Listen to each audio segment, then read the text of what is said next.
गुरु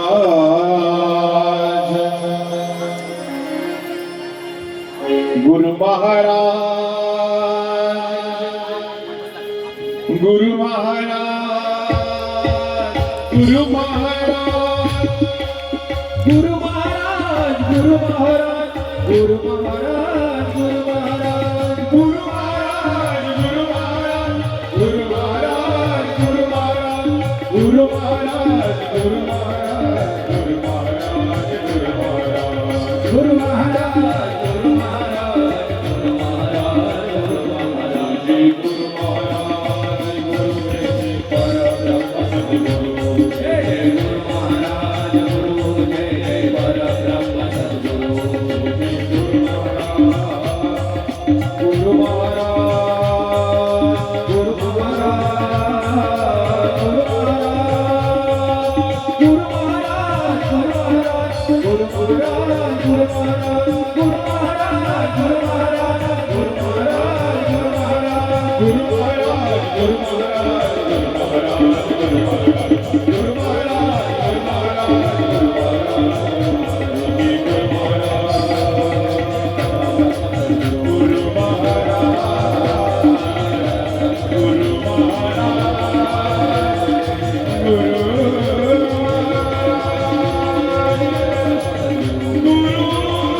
नमः पार्वते पते शिव हर हर. एकदा मला तुमचा आवाज ऐकायचा बरोबर, वरच्यांचा आवाज खूप ऐकला बाबा. एकदा तुमचा आवाज ऐकायचा बघा, किती आवाज येतोय तुमचा आणि कुठपर्यंत, कैलासापर्यंत पोहोचते का फक्त बघायचं. कमीत कमी कैलासापर्यंत तरी तुमचा आवाज जावा. कुठून कुठून कुठून अंदाज. मी नमः पार्वते पते म्हणल्यानंतर तुम्ही हर हर महादेवचा गजर करायचा. काय करायचंय? स्वतःच्या अंतःकरणात समजणार आहे की आपला आवाज कुठपर्यंत नेमका पोहोचलेला. नमः पार्वते पते शिव. वाटतंय का तुम्हाला गेला असं म्हणून?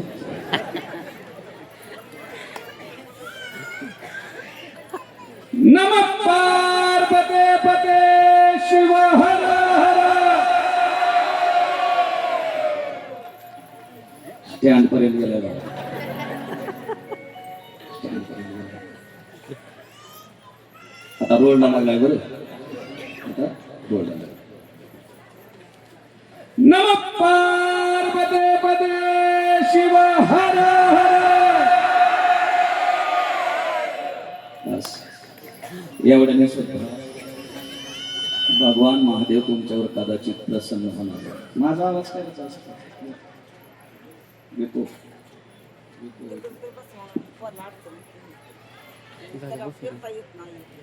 बसा बसा बसा. अखिल कोट ब्रह्मांड आवाज नाही, आवाज येतो. कोट ब्रह्मांड परम आदरणीय परमात्म स्नेही महान तपोनिधी संत श्रेष्ठ सद्गुरु कीर्तेश्वरजी महाराज त्यांच्या चाललेल्या अखंड तीर्थ 50व्या सुवर्ण महोत्सवानिमित्त हा चालत असलेला भव्य दिव्य अखंड हरिनाम सप्ताहाचं आयोजन या ठिकाणी चिंचपूर नगरीमध्ये संपन्न होत आहे. आणि 5 दिवसापर्यंत ज्या महामानवानं, ज्या महापुरुषाने या ठिकाणी कथा केलेली आहे ते परमपूज्य आदरणीय श्रद्धे 1008 महामंडलेश्वर राष्ट्रीय अध्यक्ष स्वामी शिवगिरीजी महाराज. बाबा गेले आणि अंतःकरणामध्ये उदासीनता प्राप्त झाली. साधूचा स्वभाव खूप गोड असतो बघा. आणि साधूला फक्त साधूच जाणू शकतो महाराज. तो का म्हणे अंगी व्हावे ते आपण, तरीच महिमान येईल कळ. महान तपस्वी साधू महाराज शिवगिरीजी महाराज, त्यांच्या केवळ पाहण्याने सुद्धा मुक्ती प्राप्त होऊ शकते इतकी ताकद त्यांच्या डोळ्यामध्ये होती महाराजांच्या लक्षामध्ये. राष्ट्रसंत जनार्दन स्वामींचे कृपांकित शिष्य. जनार्दन स्वामींचा अधिकार पण खूप मोठा, त्यांनी 5 दिवस वर्णन केलेलं आहे. त्यामध्ये ही सुंदर गुणवान कलाकार मंडळी या ठिकाणी साथसंगती करतात. आदरणीय युवा कीर्तनकार तथा कथाकार असणारे आमचे दत्ता महाराज, शिंतवादक चंदूभाऊ, दुसरे चंदूभाऊ पेडवादक आणि ऋषीनाथ महाराज. खूप गोड महाराज. ऋषीनाथ महाराजांकडे पाहिल्यानंतर समाधान वाटतं महाराज. गुटगुटीत माणूस आहे. आदरणीय राजाभाऊ महाराज, व्यासपीठ चालक पप्पा, माझे असणारे माता पिता, त्यांच्याही चरणावरती साष्टांग दंडवत घालतो महाराज. कारण ते अगोदर आहेत आणि नंतर मी आहे. त्यांच्याही चरणावरती नतमस्तक. परमादरणीय गुरुवर्य नरेंद्रगिरीजी महाराज काका, त्यांच्या माध्यमामधून हा भव्य दिव्य सोहळा पाहायला प्राप्त होतोय. त्यांच्याही चरणावरती नतमस्तक. आयोजक, संयोजक, कमिटी सगळ्यांच्या चरणावरती नतमस्तक होतो महाराज. आणि ज्या महामानवाचा पुण्यतिथी सोहळा या ठिकाणी संपन्न होतोय, सुवर्ण महोत्सव या ठिकाणी संपन्न होतोय, तो काय सामान्य मानव व्यक्तिमत्व नाही. सद्गुरु कीर्तेश्वर महाराज हे महान तपस्वी आहेत महाराज. महान तपस्वी. खूप तप. एवढं तप की स्वतःच मृत्यू ज्यांना समजतो त्यांना संत म्हणतात, त्यांना महात्मा म्हणतात महाराज. तुम्ही एवढे कंजूस आहेत महाराज परमार्थाच्या बाबतीत. पैशाच्या बाबतीत खूप उदार आहे, पण परमार्थाच्या बाबतीत इतके कंजूस आहे. टाळी वाजवा म्हणलं की असं स्वतःचे स्वतः ऐका बरं महाराज. टाळी वाजवण्यामध्ये एवढा मोठा आनंद आहे. जगद्गुरु तुकोबारांचा अधिकार जर आपण पाहिला महाराज, तर खूप अधिकार आहे जगद्गुरु तुकोबारांचा. नुसतं तुकाराम तुकाराम हे 2 शब्द जरी उच्चारले तरी यम थरथर कापतो महाराज. काय अधिकार असेल महाराज. तुकाराम तुकाराम तुकाराम तुकाराम तुकाराम तुकाराम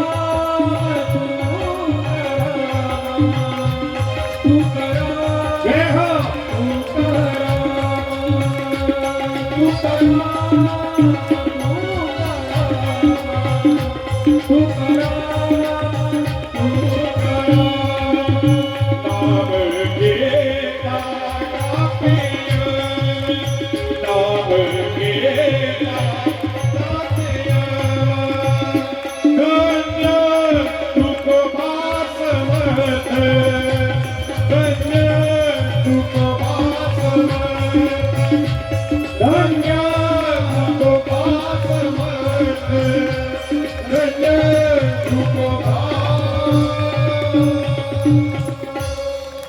काय अधिकार आहे. तुम्ही यम बघितले का?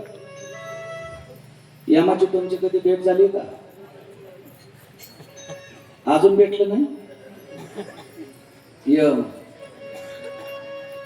अजून नाही का आलेलं. आणि येऊ पण नाही महाराज. यमाचा पाहुणा कधी होऊ नाही. कारण का तर यमाला महाराज करुणा नावाचा गुण नाही बरं का. चोपदार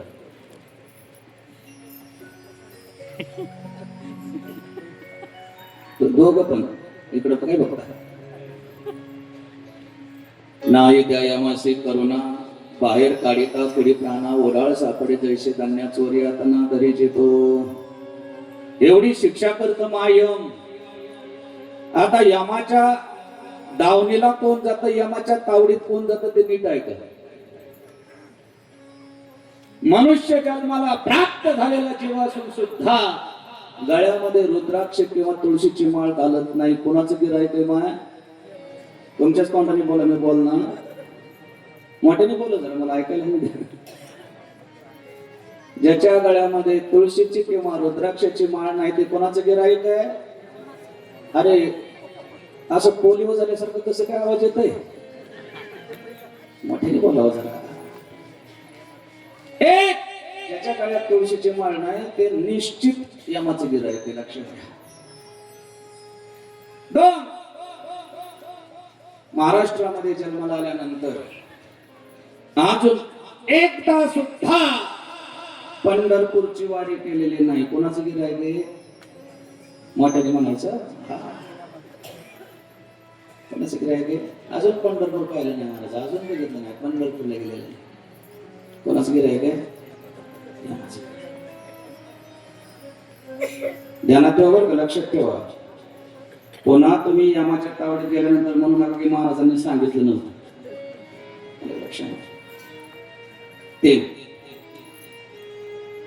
घरामध्ये जिवंत मायबाप आहे पण त्यांची सेवा करू वाटत नाही. कोणाचं गिरायक आहे? मोठ्याने म्हणून की जरा सोनांनी जरा मोठ्याने उच्चार करा. कोणाचं गिरायक आहे? यमाचं गिरायक. दारामध्ये तुळशी वृंदावन असताना सुद्धा एक लोटाभर पाणी घालू वाटत नाही सकाळी उठल्यानंतर. कोणाचं गिरायक आहे? कोणाचं? बघितलं नाही म्हणून तुम्हाला काय वाटत नाही. माझी रोज भेट आहे एकदा तरी. खूप दोस्त आहे आपला. कोण? खूप दोस्त आहे. कोण? कोण? हा, फक्त वशीला लावायला येऊ. तुळशीला पाणी न घालणारं गिरायक मला यमाचं गिरायक आंदोलन आहे. खूप संपत्ती आहे, खूप पैसा आहे, खूप प्रॉपर्टी आहे, पण सप्ताह सुरुवात असताना या धर्म मंडपामध्ये 1 रुपया खर्च करू वाटत नाही महाराज. कोणाचं गिरायक आहे? मोठ्याने म्हणून. कोणाचं?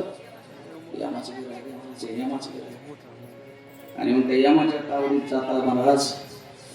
त्याच्यापेक्षा तुकाराम महाराजांचा अधिकार सांगतोय महाराज मी. तुकाराम महाराजांचा अधिकार सांगतोय. काय अधिकार माझ्या तुकोबारांचा? की नुसतं मुखाने तुकाराम तुकाराम म्हटलं, नाम घेता कापे यम तर फक्त महाराज तुकाराम महाराजांचा एवढा मोठा अधिकार. ते तुकाराम महाराज तुम्हाला सांगतात. काय सांगतात? की हाताने टाळे वाजवा आणि मुखाने नामस्मरण करा. आणि ते सुद्धा पाया पडून सांगतात महाराज. पाया पडून लागून या पाया. विनवितो तुम्हाला. काय करा तुम्ही? हाताने काय करा? टाळी वाजवा.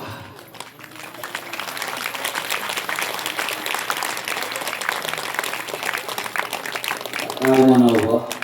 भजन चालू झाल्यानंतर वाजवा.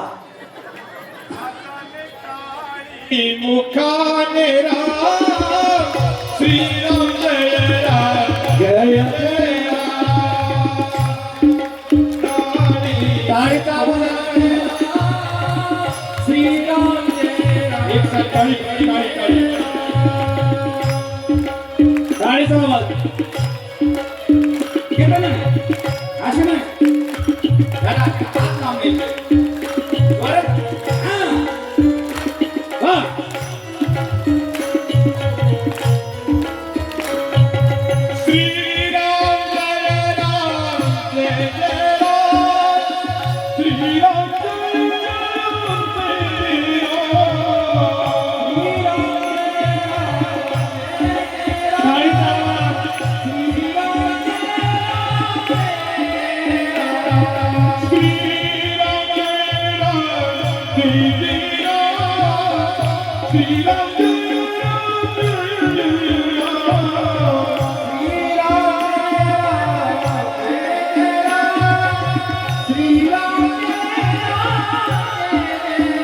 हे हो पवने पाणी मुखाने राम श्रीराम जय राम जय राम पवने पाणी मुखाने राम श्रीराम जय राम.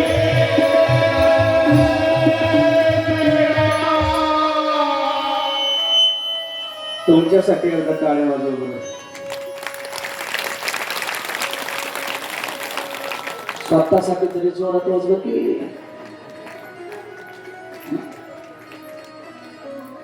एवढी खात्री आहे की आपण वाजवलेली टाळी टाळी वाजवण्यालायक हो ना? एक गोष्ट सांगतो बघा, नीट ऐका, ध्यान कानपूर्वक ऐका. बाबांनी खूप गोड सगळं शिव महापुराण तुमच्या पुढे सांगितले बाबांनी महाराज. आणि बाबांच्या नंतर मी सांगणं म्हणजे काय माहिती का, चहावर पेड्या खाण्यासारखे. चहावर तरी सुद्धा बाबांनी माझ्या डोक्यावरती हात ठेवले आणि मला म्हणजे 2 दिवस तुम्ही सांभाळा महाराज.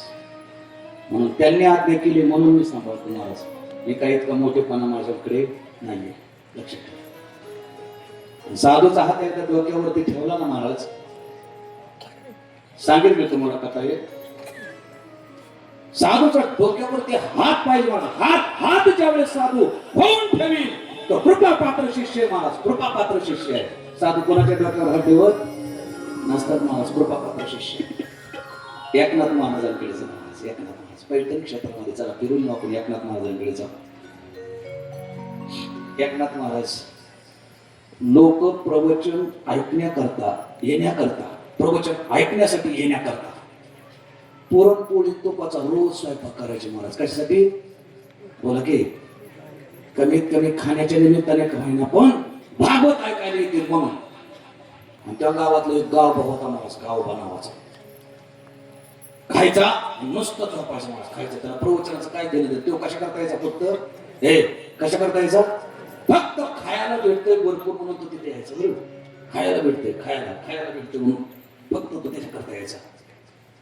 प्रसंग असा आहे की एक दिवस नाथबाबांचा अंत्यविधी म्हणजे शेवटचा काळ ज्यावेळेस सुरू झाला, वयोवृद्ध झाले नाथबाबा. आणि वयोवृद्ध झाल्यानंतर रामायणासारखा महान ग्रंथ, भागवत रामायणासारखा महान ग्रंथ ज्यावेळेस ते सांगण्याचा प्रयत्न करत होते, अर्धा राहिला होता मला किती, आणि आता त्यांचं हात चालला ना. म्हणून त्यांनी काय विचार केला माहिती का, हे लक्षात ठेवा, साधूची कृपा खूप मोठी कृपा आहे, खूप मोठी कृपा आहे. ज्या जीवावर साधूची कृपा झाली ना तो सर्व दुःखातून मुक्त झाला म्हणायचो, सर्व दुःखातून. मग त्या ठिकाणी शिष्य नाथबाबांचे भरपूर शिष्य मंडळी त्या ठिकाणी होती महाराज. भरपूर शिष्य मंडळी असताना काय झालं, प्रसंग असा आहे की सर्व शिष्य मंडळी विद्वान होती, विद्वत्त होती. सर्वांना असं वाटत होतं की नाथ बाबा आपल्याला सांगणार पुढचं रामायण लिहिण्याकरता. काय पुढचं रामायण लिहिण्याकरता आपल्याला सांगणार नाथ बाबा, आपल्यालाच उपदेश करणार आहे. म्हणून एक दिवस ऐका बरं, खूप गोड आहे बाबा. सगळे मीटिंग बोलवण्यात आले. बाबा पुढचं रामायण कोणी लिहायचं, बाबा महाराज पुढचं रामायण कोणी लिहायचं. आता ऐका, जो अडाणी आहे फक्त पोळ्या खाण्याकरता प्रवचन ऐकण्यासाठी आलेला आहे. नाथ बाबांनी त्या गावाकडे बोट केलं आणि पुढचं रामायण माझं संपूर्ण हा लिहिल महाराज. हात ठेवला मस्तकी, प्रसाद देवणी केली होती पूर्ण पुढचं रामायण. मला साधूची कृपा झाल्यानंतर, साधूची कृपा कसं, साधूची कृपा म्हणून खूप महत्वाची गोष्ट आहे. संत कृपा झाली, संत कृपा झाली,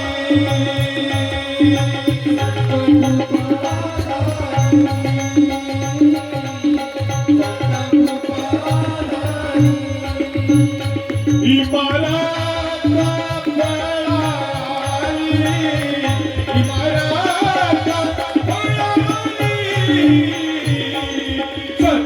कृपा कृपा संत कृपा होणं खूप महत्वाची गोष्ट आहे. आणि संत कृपा अशी होत नाही महाराज, नुसतं टाका टाका टाका टाका बघून नाही संत कृपा होत. त्याला सेवा घडावी लागते, सेवा करावी लागते. साधूची कृपा झाली की बेडा पार, मला जन्म मृत्यूचं दुःख टळणं हे सर्वात मोठं दुःख नाहीसं करणं हे साधूची कृपा आहे. किती वेळा जन्माला येणार तुम्ही, किती वेळा मारणार महाराज, तीच फजिती आहे. ऐका बरं, साधूची कृपा खूप महत्वाची गोष्ट आहे.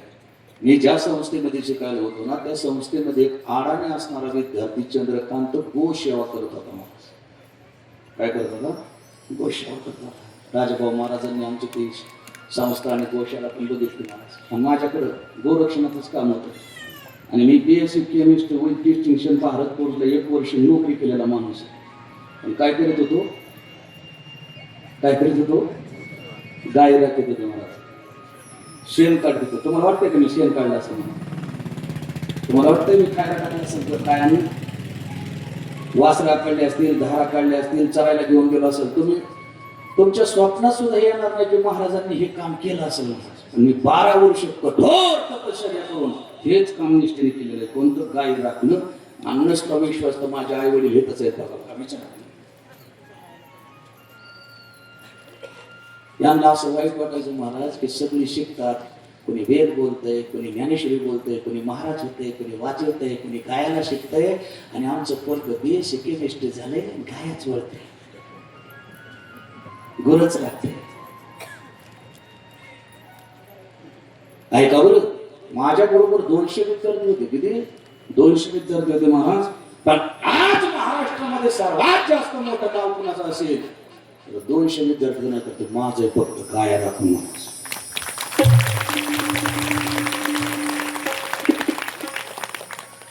गाया राखून महाराज काय ताकद असेल गोरक्षणामध्ये. चंद्रकांत नावाचा विद्यार्थी माझ्या अगोदर गाय राखत होता. बरं बाबा, ऋषी महाराज गाय राखत होते. गाय मी महाराजांकडे नेमकं गेलो. गेल्यानंतर बाबांना साष्टांग दंडवत घातले. म्हणजे महाराज मला काहीतरी शिकायचे तुमच्याकडे. महाराज आत्मज्ञानी ब्रह्मज्ञानी महात्मा महाराज सुरेशजी महाराज भेटले.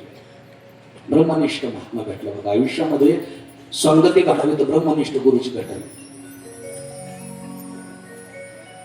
त्यांनी ते चंद्रकांतला बाजूला काढलं. तुला शिकायचं ना माझ्याकडं, गाया राखायचं शिक, म्हणजे सोड गायांचा. जिथं मला तांब्या उचलून घेण्याची सवय नव्हती मला, तर आता माझ्याकडे कोणतं कामगिरी गुरुनी तांब्या उचलून स्वतः सुद्धा घेत नव्हतं. मोठा साहेब होतो मला. तिथं गाय राखायला लावलं महाराजांनी. किती वर्ष? 12 वर्ष. आम्ही गुरुकडे अशी ताकद असते महाराज, अशी ताकद असते, संपूर्ण गाव वेळ म्हणायचे महाराज. मला त्या काळामध्ये वेळ म्हणायचं. वेळ लागले सोडून द्यायचा विषय. वेळ लागला, एवढी मोठी चांगली नोकरी, घरदार, प्रपंच सगळं सोडले महाराज. काहीतरी काय सोडून द्यायचा विषय. पण महाराजांनी चिकट सोडले नाही महाराज. मला त्यांच्या पादावर बसवल्यानंतरच त्यांनी मला सोडलं महाराज. ताकद गुरु महाराजांची. ताकद गुरु महाराजांची असते. मग ते चंद्रकांत बाजूला काढलं. त्याला वाचता येत नव्हतं, लिहिता येत नव्हतं. आणि आमच्या संस्थेमध्ये रोजचा नियम होता, रोज ज्ञानेश्वरी पारायण 300 वेळा वाचायचे. किती वेळा वाचायच्या? 300. चंद्रकांत आता तो पारायण करायचा. महाराज मला वाचताच नुसतं बोट फिरव. ऐका बरं, नुसतं बोट तर फिरव. ते ज्ञानेश्वरी वाचत असताना नुसतं बोट फिरवायचं महाराज. पारायण जर पहिल्या अध्यायात चालू असेल तर 3ऱ्या अध्यायात बोट फिरवायचं. याला काही कळत नव्हतं महाराज. ऐका, संतांची कृपा झाल्यानंतर ज्ञान होय मुडा. नुसतं मूर्ख म्हणलं असतं तरी चाललं असतं. काय ज्ञानोबाईंची गोड भाषा आहे दादांनो. अति मूर्ख त्या दगडाला सुद्धा ज्ञान होईल. पण कधी संत कृपा झाल्यानंतर. ज्याला वाचता लिहिता येत नव्हतं, ज्याला पहिल्या अध्यायात पारायण चालू असताना 3ऱ्या अध्यायाचे बोट फिरवित महाराज. बोट फिरवता फिरवता फिरवता फिरवता पूर्ण ज्ञानेश्वरी पाठ झाली महाराज त्या माणसाची. कोणाची? ज्याला वाचता येत नव्हतं. ते आज खूप मोठा महाराज आहे महाराज. आनंद. गुरुची कृपा खूप महत्वाची कृपा. तुम्हाला कोणी म्हणलं की ज्ञानेश्वरी पाठ झाल्यानंतरच कथा झाली असं ना? जे ब्रह्मज्ञानी गुरु असतात, जे महात्मा असतात, जे संत असतात ना, त्यांनी फक्त डोक्यावर हात ठेवायचा असतो महाराज. म्हणून बाबांनी माझ्या डोक्यावर हात ठेवला आणि मी आज ती बोलतोय. वास्तविक आता माझी वाणीच नाही महाराज. बाबा सहज वाक्य बोलून गेले. शांतिगिरी महाराजांच्या रूपामध्ये श्री शिवगिरी महाराज 2 दिवस कथा करणार. तो त्यांचा मोठेपणा आहे, व्यक्तिमत्व खूप मोठं आहे, खूप मोठं आहे. त्यांचं वैभव, त्यांची ताकद, त्यांचं सामर्थ्य, ज्यांनी जवळून पाहिलं त्यांना विचारणार, खूप मोठं वैभव. त्यांचा हात डोक्यावर असेल तर बोलायला काय हरकत नाही. म्हणून सद्गुरु कीर्तेश्वर महाराज ही महान विभूती आपल्या गावासाठी प्राप्त झालेली आहे. एवढंच नव्हे, बाबांनी काल ते सांगितलं महाराजांनी, का तुम्हाला रिव्हिजन करतो की तुमच्या लक्षात असावं, तुमच्या लक्षात राहावं. बरोबर, तुमच्या लक्षात असावं की जे पहिल्या समाधी आहे, खुशालगिरी महाराज, गोविंदगिरी महाराज, नारायणगिरी महाराज, रतनगिरी महाराज, यांचा तर कोणाला स्थान पत्ता आहे का कोणाला? तर या निश्चित संजीवन समाधीत महाराज नानांपर्यंत संजीवन समाधीत, सर्व संजीवन समाधी आणि अशी पवित्र पावन असणाऱ्या सर्व संजीवन समाधीत महाराज. आणि त्या ठिकाणी जर नुसतं डोकं टेकवलं तर का काम होणार नाही मला सांगा ना तुम्ही महाराज, का सांगा? कीर्तेश्वर महाराज काय सामान्य व्यक्तिमत्व का महाराज? तुमच्या डोळ्यांनी पाहिले ते. ज्या माणसाने शनिवारी सांगावं की माझ्या समाधीची तयारी करा, मी सोमवारी जाणार आहे, खरं वाटेल तुम्हाला? वाटेल खरं? मी म्हणतोय की मला सोमवारी जायचंय, मीठ आणा, बेलपान आणा, दळून ठेवा, समाधीची जागा तयार करा, हे त्यांच्या तोंडातले शब्द महाराज. आणि ते शब्द खरे ठरले महाराज. सोमवारी संजीवन समाधीत ना या ठिकाणी कीर्तेश्वर महाराजांनी घेतली महाराज. समाधीत गेल्याबरोबर लोण्याचा गोळा जर डोक्यावरती ठेवला तर तो एका सेकंदात वितळला गेला. याचं द्योतक आहे की जिवंत माणूस असल्यानंतरच तूप विरघळतं, ते विरघळलं जातं महाराज. मेलेल्या माणसावर तूप ठेवून विरघळत नाही, अलग लक्षामध्ये. आणि त्यांची ताकद जर सांगायची झाली तर महाराज खूप मोठी शक्ती आहे. ज्यावेळेस भारत पाकिस्तान वेगळं केलं आणि आपले शक्तीपीठ पाकिस्तानामध्ये हिंगलाज माता, आणि त्या हिंगलाज मातेच्या दर्शनाकरता एक भुयारी मार्ग आहे महाराज, पंजाब मधून लाहोर पर्यंत. पण त्या भुयारा जाण्याकरता एवढं मोठं शरीर घेऊन जाता येत नाही, तिथं लहान व्हावं लागतं. तिथं लहान झाल्याशिवाय त्या भुयारामध्ये जाता येत नाही. पण एकमेव दुर्मिळ संत आहे ते सद्गुरु कीर्तेश्वर महाराज त्या भुयारात लहान होऊन दर्शन करून माघारी आले महाराज. ताकद मारे सद्गुरु कीर्तेश्वर म्हणजे साक्षी आहेत महाराज. आमच्या आजोबा यांनी कायम पिशवी पकडले महाराज, महाराजांची, कीर्तेश्वर महाराजांची. आता एवढाच माणूस राहिला असेल कदाचित त्यांची सेवा करणारा, त्यांची सेवा केलेली अलग लक्षामध्ये. म्हणून असं असणार वैभव, गुरुनिष्ठा आणि गुरुच्या ठिकाणी जर शुद्ध भाव असेल ना तर देव लांब नाहीच आहे. हे मायानो लक्षात ठेवा. गुरुपाई ठेविता भाव, गुरुपाई ठेविता भाव, आपोआप भेटले देव, भेटले देव, भेटले देव. गुरुपाई ठेविता भाव, हे हो गुरुपाई ठेविता भाव. मनोनी गुरु शिव जावे, मनोनी गुरु शिव जावे, गुरजाना सिया जावे, गुरजाना सिया जावे. गुरुपाई आहे देवे, गुरुपाई आहे देवे. वारंवार सांगू काय, सांगू काय. गुरु आई देविता भारा गुरु देविता पण तो भाव कसा पाहिजे? मग आपल्यासारखा भाव पाहिजे काय?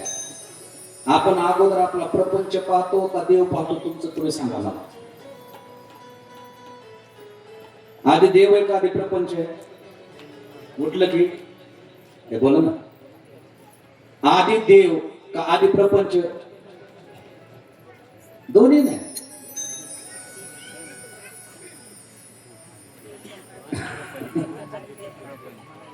अगोदर काय आहे तुमच्याकडे? प्रपंच.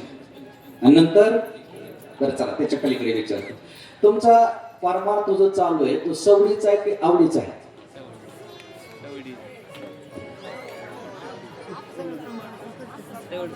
काय वाटतं बरं तुम्हाला? तुमच्या अंतःकरण काय सांगते? परमार्थ सवडीचा आहे का आवडीचा? 100% तोंड हलताना पाहिले नाही, सवडीचा.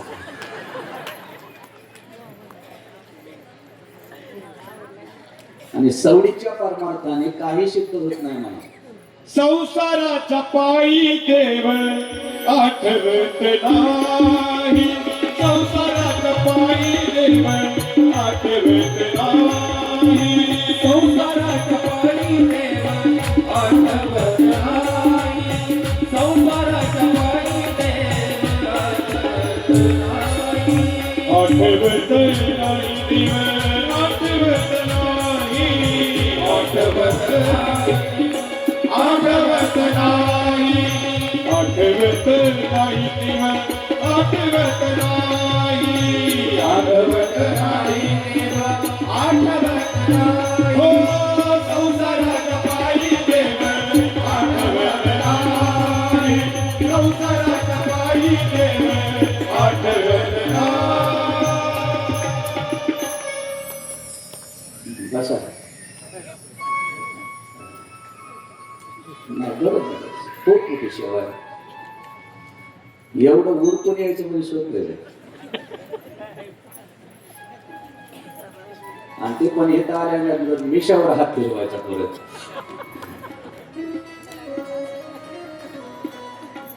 जी भावना आहे आपल्या अंतःकरणामध्ये नीट आहे का? कोणाला संसार प्रपंच करत असताना सुख झालंय असं बोटवर करावं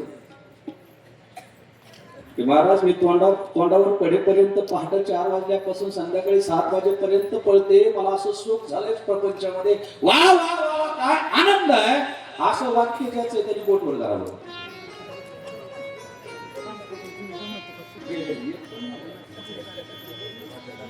ब्रह्मचारी माणूस सुद्धा बोटवर करेल. तुम्ही काय करता? ऐकावं खूप गोड आहे. प्रपंचामध्ये सुख कोणालाच प्राप्त झालं नाही आणि होणार सुद्धा नाही, कारण जिथं नाही तिथं शोध होणार. पहाटे 4 वाजल्यापासून ते संध्याकाळी झोपेपर्यंतची प्रमाण साधू संतांनी लिहून दिली महाराज. पहाटे 4 वाजता संसार दुःख मूळ असं सुरात म्हणायचं, टाळ ठेवला की लगेच तिघांच गाया सोडायला.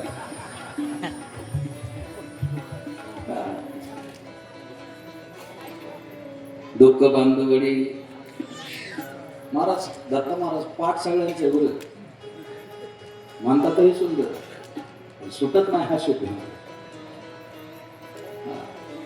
अनेक दुःखे सांगू मी किती सकळ संसाराची. आणि त्याच्या पलीकडे ज्ञानोपारांची तर खूप गोड भाषा महाराज की मृत्यू लोकात जन्माला आलेल्या मनुष्याने सुखाची कहाणी ऐकायचीच नाही मला संसारामध्ये.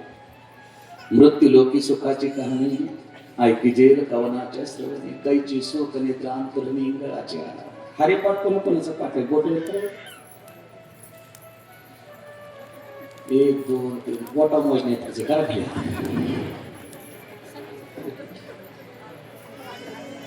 बोटावर मोजणे तिचे. आता हरिपाठातलं एक सुंदर प्रमाण मी तुम्हाला म्हणायला सांगतो बघा. म्हणजे तुम्हाला हरिपाठ किती काळाला, किती समजला आणि किती आचरणात येते आपण बघूया. बरोबर. अर्ध प्रमाण मी म्हणतो, अर्ध प्रमाण तुम्ही सगळे म्हणा, पाठांतर केलेले आहे. मोठ्याने म्हणा, मला ऐकायला असं म्हणा, लटिका व्यवहार.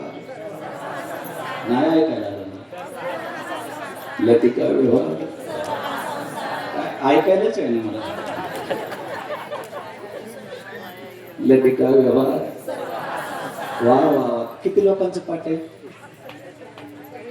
हे प्रमाण. तुम्ही हरिपाठात किती दिवस झाले म्हणता? किती आयुष्य गेलं मला प्रमाण म्हणून. लटिका व्यवहार सर्व हा संसार, लटिका व्यवहार सर्व हा संसार, लटिका व्यवहार सर्व हा संसार. कोणी कोणी सोडायचा प्रयत्न केला. हरिपाठ पाठ आहे का कळाला? फक्त पाठ आहे महाराज, कळालं नाही अजून. म्हणून प्रपंच आणि सुख एका ठिकाणी कधीच नांदत नाही. सोडण्याचा प्रयत्न करू नका महाराज, प्रयत्न करू नका. नमः पार्वते पते शिवा हर हर. शोधू नका. गुरुच्या ठिकाणी शुद्ध भाव झाला की देव त्याला दूर. फक्त शुद्ध भाव पाहिजे. सद्गुरु कीर्तीश्वर महाराजांच्या चरणी साष्टांग नमन केलं, श्रद्धा ठेवली, भाव ठेवला की त्या जीवाला निश्चित मुक्ती भेटल्याशिवाय राहणार नाही. ते ताकद कीर्तीश्वर महाराजांच्या समाधीमध्ये. पण भाव कसा पाहिजे ते एक दृष्टांत देतो बघा. आपला भाव तिथपर्यंत पोहोचत नाही म्हणून आपल्याला कोणी भाव देत नाही. नामनाथामध्ये एक कथा आलेली बघा. गुरुच्या ठिकाणी भाव कसा पाहिजे. भिक्षा मागत असताना गोरक्षनाथांना एका बाईने वडे दिले बघा. एका स्त्रीने काय दिले? काय दिले तर बोला की काय काय तो असे गप्प असतात माझे. इतके गंभीर चेहरे, एवढे गंभीर चेहरे की सगळ्या जगाचं दुःख जसं काय ह्याच्यात बघतो. प्रसन्नता पाहिजे बघा, प्रसन्नता. जोपर्यंत तुम्ही प्रसन्न राहत नाही ना तोपर्यंत देव तुम्हाला स्वीकारत. देवाला प्रसन्न चेहरा खूप आवडतं बघा. कमीत कमी वरून तरी नकली हसायला शिका, हास्यासन करायला शिका. जो माणूस खदखदून हसतो माना त्याला हार्ट अटॅक येत नाही. ऐकायचं झाकच होत नाही, रक्त शुद्ध होत. एकदा हसलं पाहिजे बघा. हसा बरं, तुम्हाला हसता येतं मोठे हसं. युवकाला पैसे देऊन रामदेव बाबा 10 मिनिट हसायला लावतात मला. हसायला हास्य मावळलंय, जीवनातलं हास्य मावळलंय. कशाने मावळले माहिती आहे? तुमच्या संसाराच्या पिढीने मावळलंय, पुत्राच्या वाईट आचरणाने मावळलंय, सोन्याच्या त्रासाने मावळलंय, सासूच्या त्रासाने मावळलंय. हसू गेलंय माय तुमच्या चेहऱ्यावरचं गेलंय. हसू गेलंय. कोण ना कोण निमित्त झालंय तुमचं हसू जाण्याकरता. लक्षात ठेवा. हसू संपलं. हसलं तरी फक्त वरच्या महिन्यात एवढं.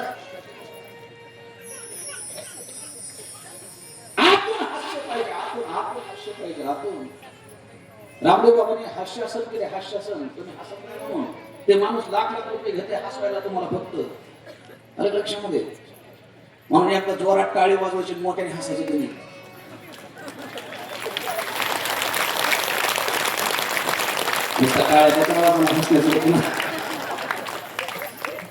योगासने महाराज, हास्यासन योगासने लक्षात ठेवा. अरे लक्षामध्ये अशी जोरात टाळी वाजवायची. ना तरी काही चेहरे उदास. अखंडित प्रसन्नता आधी जेत चित्ता ते तरी गणिना हे समजता. संसार दुःखा, संसारातल्या दुःखातून मुक्त व्हायचं असेल तर दिवसातून 10 मिनिटं का होईना हसत चला. आणि असं लोकात लाज वाटते ना, कडी बंद करायची. आतून लावायची. मग तर झालं ना हसू. पण हसा हसा हसा. हसलेले ब्लड प्रेशर वाढत नाही, बीपी वाढत नाही, शुगर वाढत नाही, मधुमेह होत नाही.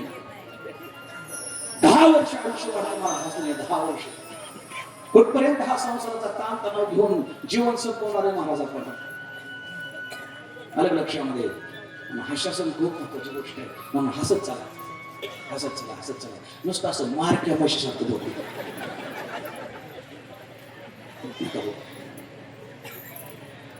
म्हणून श्रद्धा कशी पाहिजे भगवान गीतेमध्ये त्याचं वर्णन करतात महाराज श्रद्धावान लभते ज्ञानम तत्पर संयतेंद्रियाः ज्ञानम लब्ध्वा परां शांतिः मचरणादि गच्छति हे ज्ञान पैगा बरवे जरी मनी आते आणावे तरी संताया भजावे सर्वस्वेसी जे ज्ञानाचा पुरठा तेत सेवा हा दारवंडा स्वाधीन करी सुबटा ओळगोनी खूप महत्वाची होते खूप नीट लक्षात ठेवा तनु मनु जीवे चरणासी लागावे अगरबता करावे दास्य सकळ आणि फलश्रुती सांगितली शेवटच्या ओळीमध्ये महाराज काय गोड आहे मग अपेक्षित आपुले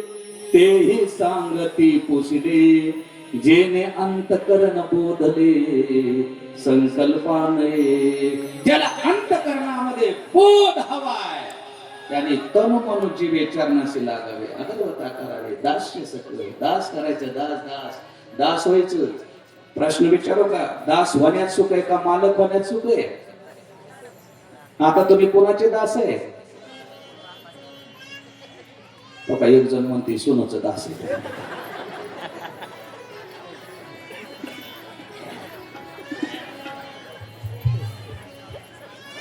गुरुचं दास बना गुरुचं दास्यत्व करा ते वडे आणल्यानंतर मच्छिंद्रनाथांच्या समोर ठेवले महाराज ऐका गोड कथा महाराज गुरुच्या ठिकाणी भाव कसा पाहिजे किती शुद्ध पाहिजे जीवावरचं प्रेम काढायचं आणि गुरुवरती जोडायचं महाराज काहीच कमी पडत तुम्ही लक्षात ते मच्छिंद्रनाथांनी ते वडे खाल्ले महाराज वडे खाल्ले आणि खाल्ल्यानंतर गोरक्षनाथाला म्हणले की अजून एक प्लेट असते तर लय बरं झालं असतं छान तर खूप होते पण पूर्णतः माझी भूक अजून जा ना म्हणले अजून जा ज्यावेळेस गुरु आज्ञा करतात ना त्यावेळेस पुढं मिळल नाही मिळल पुढं काय होईल काय नाही होईल कोणताच विचार न करता जो शिष्य त्या ठिकाणी जातो ना महाराज तोच शिष्य ब्रह्मज्ञानाला प्राप्त होत असतो लक्षात ठेवा नाहीतर ए जाता का तिथं ए बाळा अरे तिथं जा ते रामराव आहेत का बघून या ते शिष्य म्हणतंय तिथं मालक नसला तर अरे आहे आणि गेलो तर तिथं पुत्र असलं तर अरे नाही ते चावट असलं तर लक्षात घ्या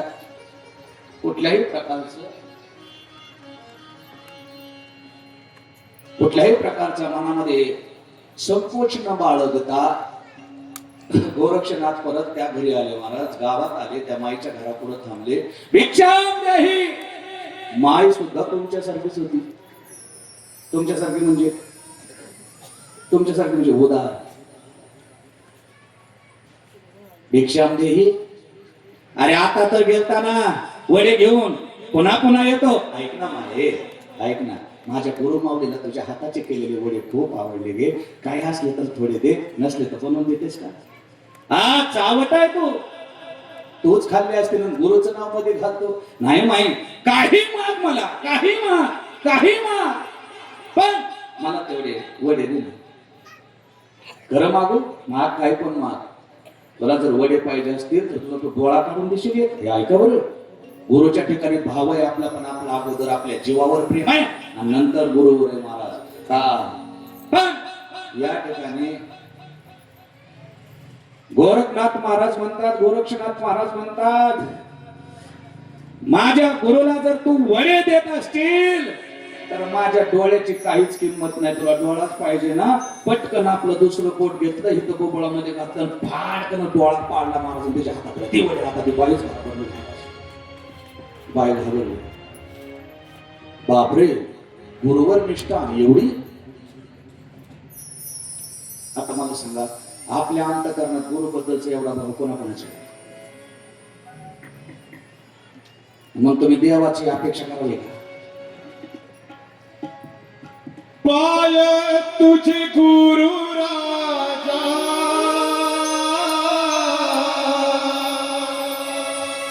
पाय तुझे गुरु राजा जय हो. पाय तुझे गुरु राजा पाय तुझे गुरु राजा पाय तुझे पाय तुझे गुरु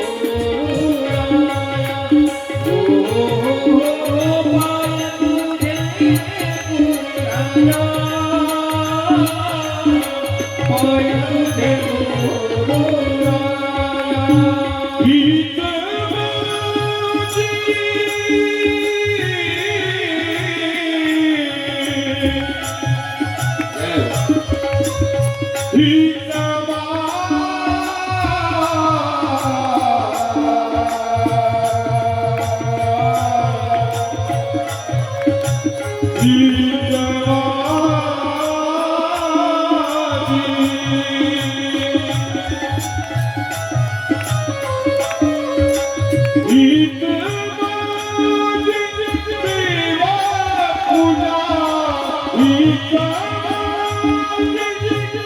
तुझे गुरु राजा पाय तुझे गुरु राजा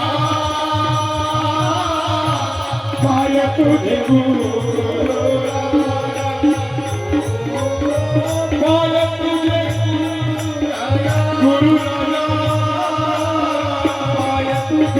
पाय तुझे गुरु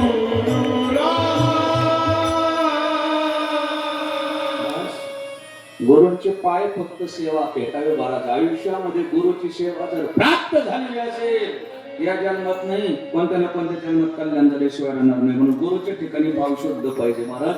त्या दुर्मिळ असणाऱ्या वड्या करता जर गुरुसाठी गोरक्षनाथ जर डोळा देत असतील तर सगळ्या सिद्ध्यां शाबरी मंत्र सगळे महाराज गोरक्षनाथाला देऊन टाकले. कोणी मच्छिंद्रनाथाने. पात्र व्हा अगोदर, पात्र व्हा, पात्र व्हा, पात्र. दादा गुरु मच्छिंद्रनाथ या गंधगिरी पर्वतात त्यांची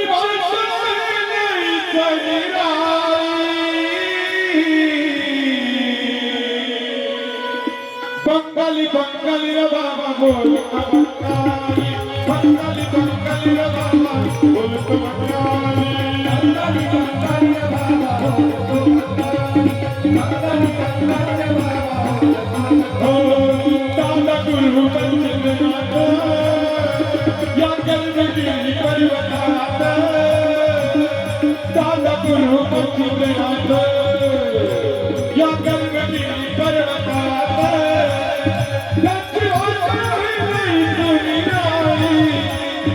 बंगाली बंगाली रे बाबा बोल बंगाली बंगाली बंगाली रे बाबा बोल बंगाली बंगाली बंगाली रे बाबा अरे आता हे राहिले नाही तर लोक तपस्वी एवढे. आता फक्त मोठे मोठे जोळे घेऊन येते बाबा.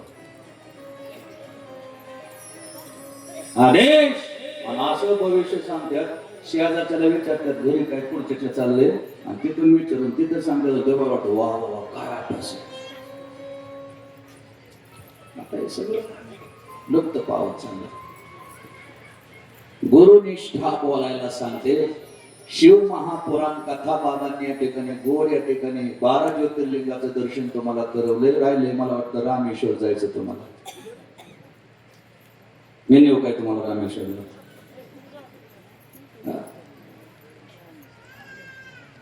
माझ्या बरोबर रामेश्वरला बरी चालते मला जगात. हाय तर पण अजून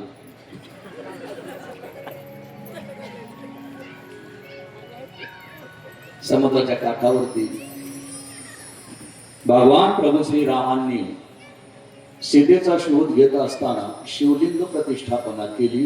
भगवान महादेवांना प्रसन्न करून घेतलं आणि मग त्या ठिकाणी रामेश्वर हे नाव देण्यात आलं. प्रभू रामचंद्र निर्मिता ज्याची पत्नी सारखी माहेराला रसून जात असेल त्या नवऱ्याने काय करावं? काय केलं पाहिजे? काय केलं पाहिजे?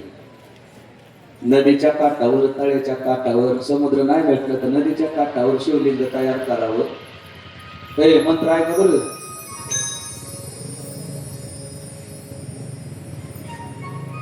आता हे तर जे उपस्थित आहे त्यांच्या जाण्याच्या माध्यमात राहिलंच नाही आता.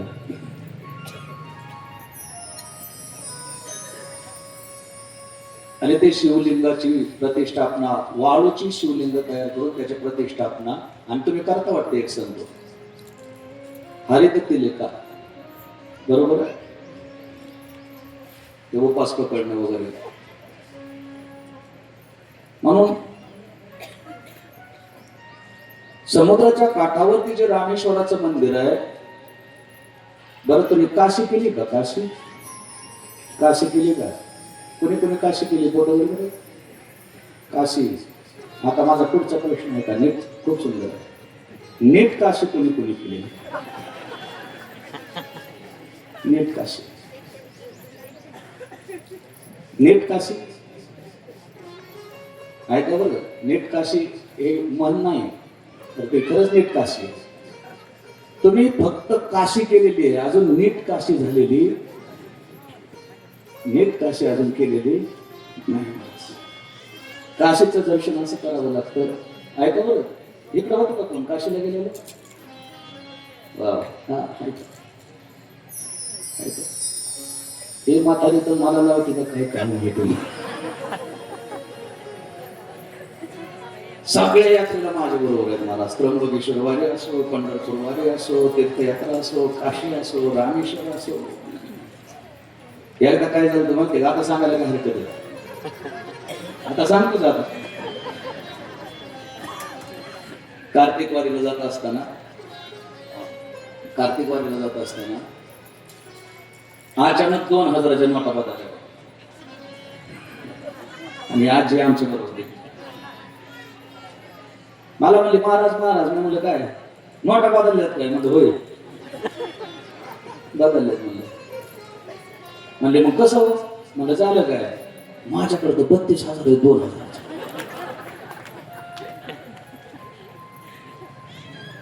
मला तेवढं बदल भेटते का? नाही म्हटलं माझ्याकडे काय कमी तेव्हा तुमचं कसं. नाही म्हणलं सोनाला सांगावं, नातवाला सांगावं, पोराला सांगावं. 32 गेलं सगळं तुम्ही देत असते.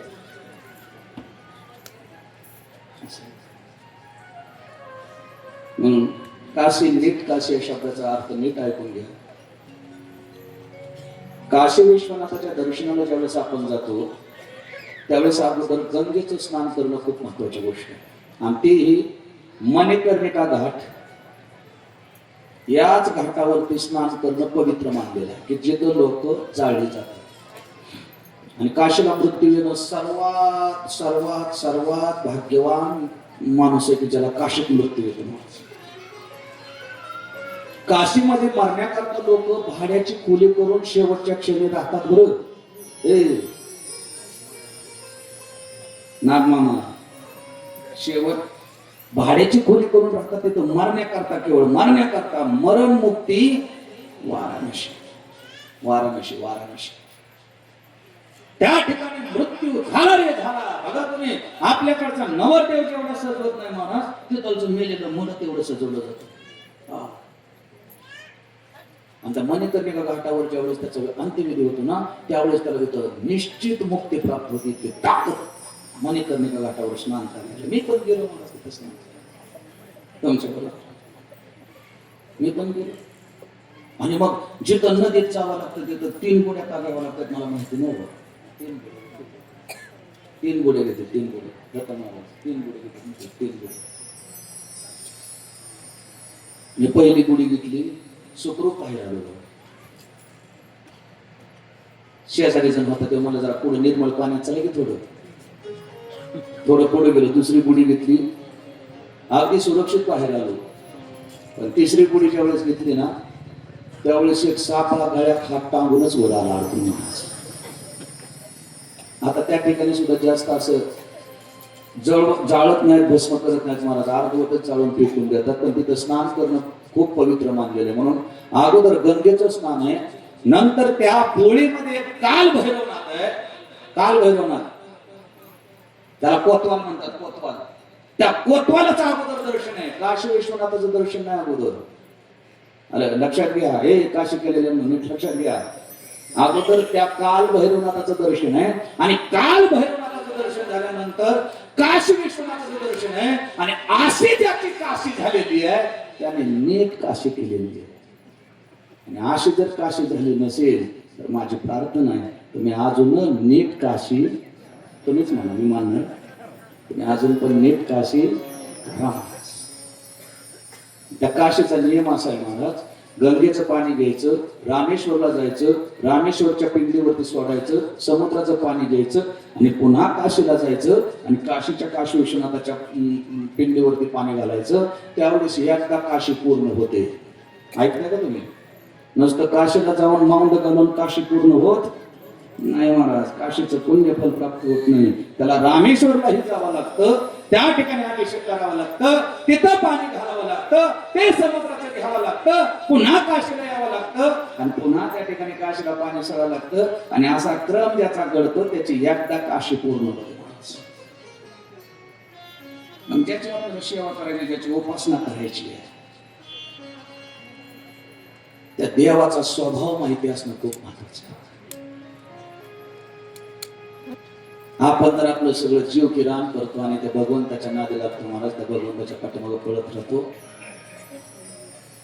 जेव्हापासून प्रदीप मिश्रा महाराष्ट्रात कथा करायला लागले तेव्हापासून प्रत्येक मंदिरातला महादेव एक एक इंच घासून घासून त्या ठिकाणी त्याची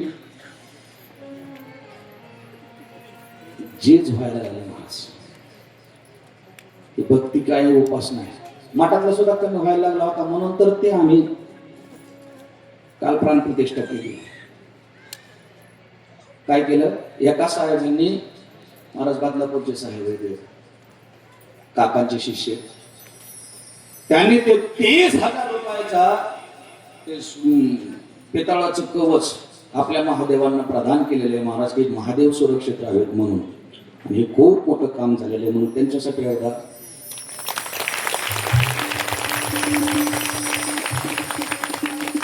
आणि आज अमावस्याच्या तिथीला आज 11 लिटर गावरान गाईच्या दुधाने ब्रह्ममुहूर्तावर पहाटे 6 वाजता खूप गोड रुद्र अभिषेक त्या भगवान महादेवांचा झाला. निश्चित कृपा झाल्याशिवाय राहणार नाही महाराज, कारण 11 लिटर गावरान गाईचं दूध पडले महाराज महादेवाच्या पिंडीवर. जो भगवान केवळ पाण्याने प्रसन्न होतो महाराज, केवळ नुसतं पाणी, नुसतं पाणी पाणी पाणी वंजळभर घेतलं ना, असं पाणी जरी सोडलं ना तरी तो प्रसन्न राहतो. इतका तो काय, त्रिभुवनी त्रिभुवनी उदार थोडा राजा शिवशंकर, थोडा राजा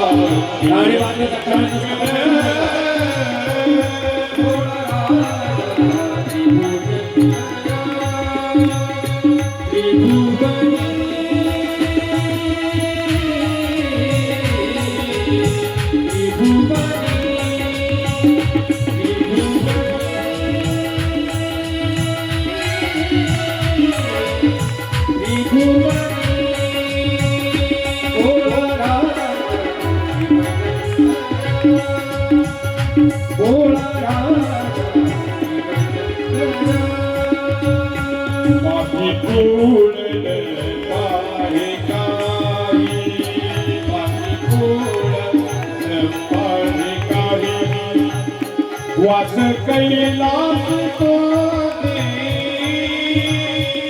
वास कैलास तो दे,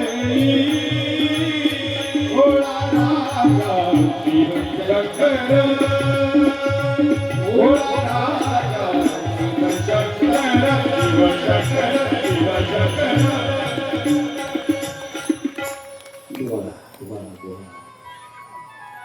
आशुतोष राणा शिवचंद्र मौली. जे महादेवाचा अभिषेक करतात त्यांना प्रश्न विचारतो, तुम्ही का करता अभिषेक? का पाणी घालता? का देवा लावता? काय पाहिजे तुम्हाला त्यांच्याकडून? सुख पाहिजे का? सुख सुख पाहिजे? सुख पाहिजे? सुख पाहिजे? मग काय पाहिजे? पैसे पाहिजे? 4-5 एकर रान पाहिजे? एखादी बँक नावावर? आपण का करतो पूजा याला पण खूप महत्व आहे. खरं का करतो याला पण कळायला पाहिजे की आपण का पूजा करतो आणि पूजा कशी करावी. मला पूजा नाही करावी म्हणायची उत्तम. लोक म्हणते शिवभोळा शिवभोळा, सगळे महादेवाच्या मंदिरात माणूस. त्याला काय कळतं? त्याला काय कळतं? खरंच भोळा माणूस, खरंच भोळा. आपण भोळ कोणाला म्हणतो व्यवहारामध्ये? भोळा कोणाला म्हणतो व्यवहारामध्ये? सांगू का मी तुमच्या भाषेत सांगतो. भोळा कोणाला म्हणतात व्यवहारामध्ये? की जे पहाटे सगळ्यात अगोदर उठणार, चूल पेटवणार, पाणी ठेवणार, स्वतः आंघोळ करणार, तिला पण आंघोळीला पाणी इसणून देणार, चहा ठेवणार, स्वतः पिणार, तिला पण देणार, परत कणिक मळणार, पोरं शाळेत घेऊन जाणार, पुन्हा दुकानाला जाणार, रेशन भरणार, पाणी भरणार, सगळं करणार. बघा त्याला तुम्ही काय म्हणता? तुमच्याच घरातलं सांगितलं मी, काय माझं सांगितलं थोडंच. आणि परत तुमची मीटिंग भरावा एखाद्या ठिकाणी महाराज आणि तुमची चर्चा चालावा. तुझं मालक कसं आहे ग? तुझ्या मालकाचा स्वभाव कसा आहे ग? काय सांगावं ग बाई, काय सांगावं? भोळा महादेव आहे बघ, भोळा महादेव. महादेव आहे पण कसला?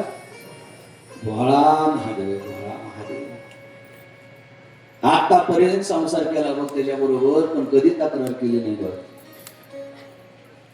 चापट हाणायचं तर बाजूला, मीच डोळे वाटारले की कोपऱ्यात गपची बसत का? इतकं भोळ कुठं दिसलं का? भगवान महादेवांचा भोळा स्वभाव. महाराज तुम्ही साधना करताय, तुम्ही भगवान महादेवांच्या पिंडीचा अभिषेक करताय, पण का करताय? कशासाठी करताय? काय उद्देश? काहीतरी अपेक्षा असल्याशिवाय माणूस मंदिरात जात नाही. अपेक्षा विरहित माणूस मंदिरामध्ये जात नाही. भले तो कोणी असो. काहीतरी नवस आहे. 4 मुली झाल्या देवा, 4 मुली झाल्या, आता बास, आता काय पाहिजे? म्हणून तुम्ही मंदिरात जाता. बरोबर? हलवा ती मोठी कोणी कळत. बरोबर आहे ना? देवा पतीचा ऍक्सिडेंट झाला, भगवान तो सुरक्षित राहावा, अटॅकचा झटका झाला, दवाखान्यात पोहोचलाय, आणि मग महादेवाच्या मंदिरामध्ये जाऊन अभिषेक चालू आहे महाराज की तो वाचावा. म्हणून अपेक्षा सोडून कोणीही देवाची पूजा करत नाही महाराज. आणि देवाची पूजा करत असताना एक गोष्ट लक्षात घ्या, देवाच्या मंदिरामध्ये जात असताना माझ्या माता भगिनीने कधी केस मोकळी ठेवून देवाच्या मंदिरात जायचं नाही महाराज. केस घट्ट बांधून जायचे. जी केस घट्ट बांधून जाते ना, त्यालाच भगवान परमात्म्याची पूजा घडत असते, लक्षात घ्या. बुचडा बांधायचा, नाहीतर वेणी घालायची. मोकळी केस सोडून देवाच्या मंदिरात कधी जायचं? कधीच जायचं. लक्षात ठेवा बरं की नाही?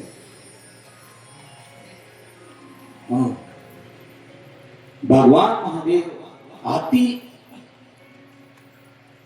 कमी सेवेने प्रसन्न होणारे देवता जर कोणते असेल तर तो भोळा. आता किती भोळा त्याच्यासाठी मी दृष्टांत देतो. तुम्ही करा पूजा भगवान महादेवांची. तो आशुतोष राणा शिवचंद्र मौली, फणींद्र माथा मुकुटे झाले. भोळा असावं माणसा, पण किती असावं महाराज? किती असावं? किती असावं? भस्मासूर नावाचा राक्षस. ऐका बरं, ऐका ऐका ऐका ऐका ऐका. भस्मासूर नावाचा राक्षस आहे आणि भगवान महादेवांचा भक्त आहे. सतत भगवान महादेवांच्या सहवासात आहे. तो एकच काम करायचा, भगवान महादेवांच्या अंगाला चिताभस्म. चिताभस्म कळतं तुम्हाला? माणूस मेल्यानंतर जे जाळल्यानंतर जे भस्म तयार होतं तेच भस्म भगवान महादेवांच्या शरीराला जातं किंवा त्यांना त्याची आवड आहे. आणि ते काम कोणाकडे होतं? या भस्मासुराकडे होते महाराज, भस्मासुर. त्याने भगवंताला विनंती केली आहे. काय विनंती केली आहे? देवा, माणूस मारण्याची वाट पाहावी लागते पहिली गोष्ट. बरं, माणूस जवळ कुठं मरत नाही, खूप लांब लांब मरतो आणि तिकडून राख घेऊन यावं लागते, काशीमध्ये यावं लागतं, तुझ्या पिंडीला लावावं लागते. मला असं वरदान देता का कोणतं, की जे नालायक लोक आहेत त्यांच्या डोक्यावर हात ठेवला की त्यांचं भस्म होऊन ते लगेच घेऊन तुझ्याकडे पटकन नाही. मला जितकं कोहळं दैवच बघितलं नाही, लगेच म्हणजे तथा असतो, त्याचा परिणामच ऐकला नाही, तथा असतो. वरदानच देऊन टाकलं महाराज कोणाला? भस्मासूर. आणि भस्मासूर तिथं जो उभा असताना पार्वती मातेकडे त्याची दृष्टी गेली आणि दृष्टी गेल्यानंतर त्या ठिकाणी भस्मासूर विचार करतो, एका वरदान तुम्हाला प्राप्त झालंय. असं केलं तर म्हणजे कसं, भगवान महादेवांच्याच डोक्यावर हात ठेवलं तर नाही कसं. पार्वती आई साहेब माझ्या होते. महाराज ते लागलं महादेवाच्या मागं पळायला. महादेव पुढं आणि भस्मासूर. फक्त एकच गोष्ट करायची होती, काय? पळत जाऊन फक्त डोक्यावर हात ठेवायचा, भस्म करायचं होतं. कोणाचं? महाराज फसतात अशा पद्धतीने. इतकं बोलत आहे. पळत असताना विष्णू भगवंताने पाहिलं की भगवान महादेव पुढे पळतायत आणि भस्मासूर मागे पळतोय. आणि मग भगवान विष्णूंनी मोहिनीचं रूप धारण केलं महाराज. जिथं पळत होते तिथे मध्येच आडवे आले महाराज. एवढं सुंदर रूप धारण केलं महाराज, एवढं सुंदर, एवढं सुंदर, एवढं सुंदर. हे संपूर्ण जगात जे सौंदर्यवान दिसतंय, रूपवान दिसतंय, याचं एकमेव कारण आहे परमात्मा. देवामुळे हे सुंदर आहे जगत महाराज, भगवंतामुळे सुंदर. पळत असताना विष्णू मोहिनी रूप धारण केलं, त्याच्या पुढे आले महाराज. आता भगवान महादेव सुटले आणि हिच्याकडे हा पाहत राहिला. काय सौंदर्य आहे, काय रूपवान आहे, काय सुंदर आहे. हा बोलून गेला महाराज, बोलून गेला आणि जवळ गेला, विचारलं काय अपेक्षा आहे. ते म्हणले मला मी पती शोधते. ते म्हणला पार्वती आता बाजूलाच ठेव. पार्वती आई साहेब आता बाजूला ठेव. ते म्हणले आता एवढी सुंदर रूपवान जर न सांगता चालून आलेली स्त्री असेल तर लग्न करायला हरकत नाही. म्हणून तो म्हणला मी आहे, मी तयार आहे. म्हणला मी तयार आहे. हा मुहूर्त बघायचं का? चला महाराजाकडे, चला आपण लगेच तिथे काढू मुहूर्त बघू. चला म्हणले थांब, माझा एक फोन आहे. म्हणजे काय? माझ्यासारखं नाचता आलं तरच मी तुला त्या अगोदरच बोललो होतो.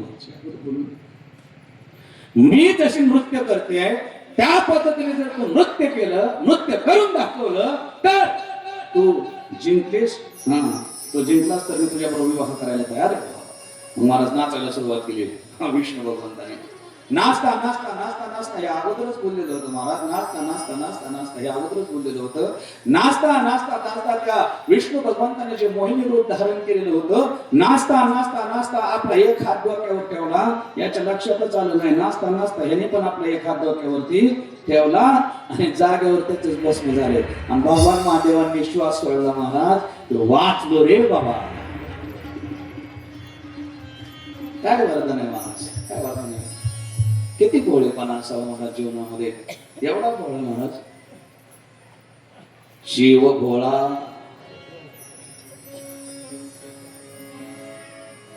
शिव भोळा चक्रवर्ती, शिव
नमः पार्वते पते शिव हर हर म्हणत चला तर म्हणत चला. आता मानला नाही तर पुढच्या जन्मात मानताच येणार नाही. तो म्हणतो कसं काय म्हणता येणार नाही. गायच्या कोट्या जन्म भेटल्यानंतर काय म्हणता येईल लक्षात ठेवा. आता हे ते साधून घ्या साधून घ्या साधून घ्या. हा मनुष्य जन्म हा सोन्याची संधी देणारा जीव आहे माणूस. मनुष्य जन्म लक्षात ठेवा. म्हणून या देहाला आलेले असतात भजन खूप महत्वाची गोष्ट आहे. भजन भजन भजन भजन भजन भजन खूप देवीला देह भजन गोता देवीला देह भजन गोता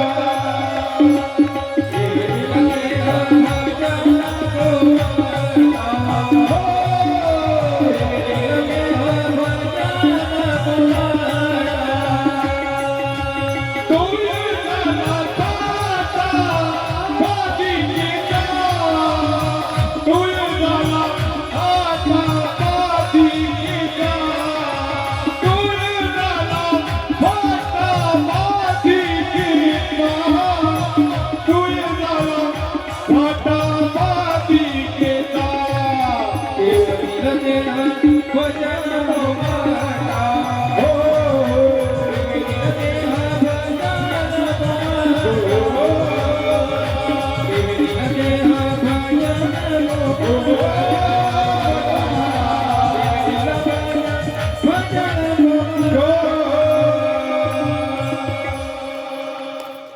कोणाकोणाला वाटते आपण माणूस आहे.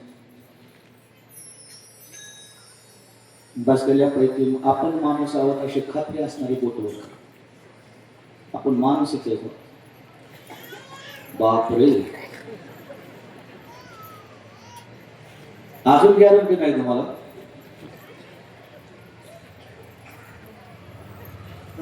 माणूस असाल तुम्ही तर देवाचं भजन करायला चुकू नका बाबा. आयुष्याच्या शेवटपर्यंत लक्षात ठेवा. भजन खूप महत्वाची गोष्ट. भजन किती महत्वाचं आहे तुम्हाला सांगतो.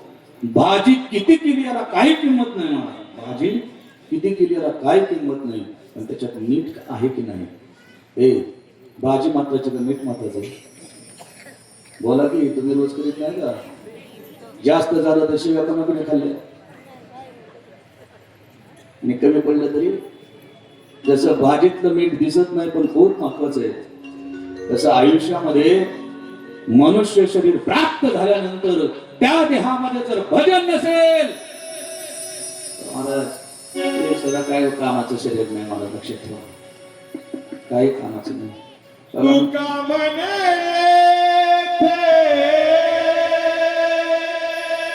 भजन प्रमाणे तुका म्हणे भजन प्रमाणे भजन प्रमाणे तुका म्हणे भजन प्रमाणे तुका म्हणे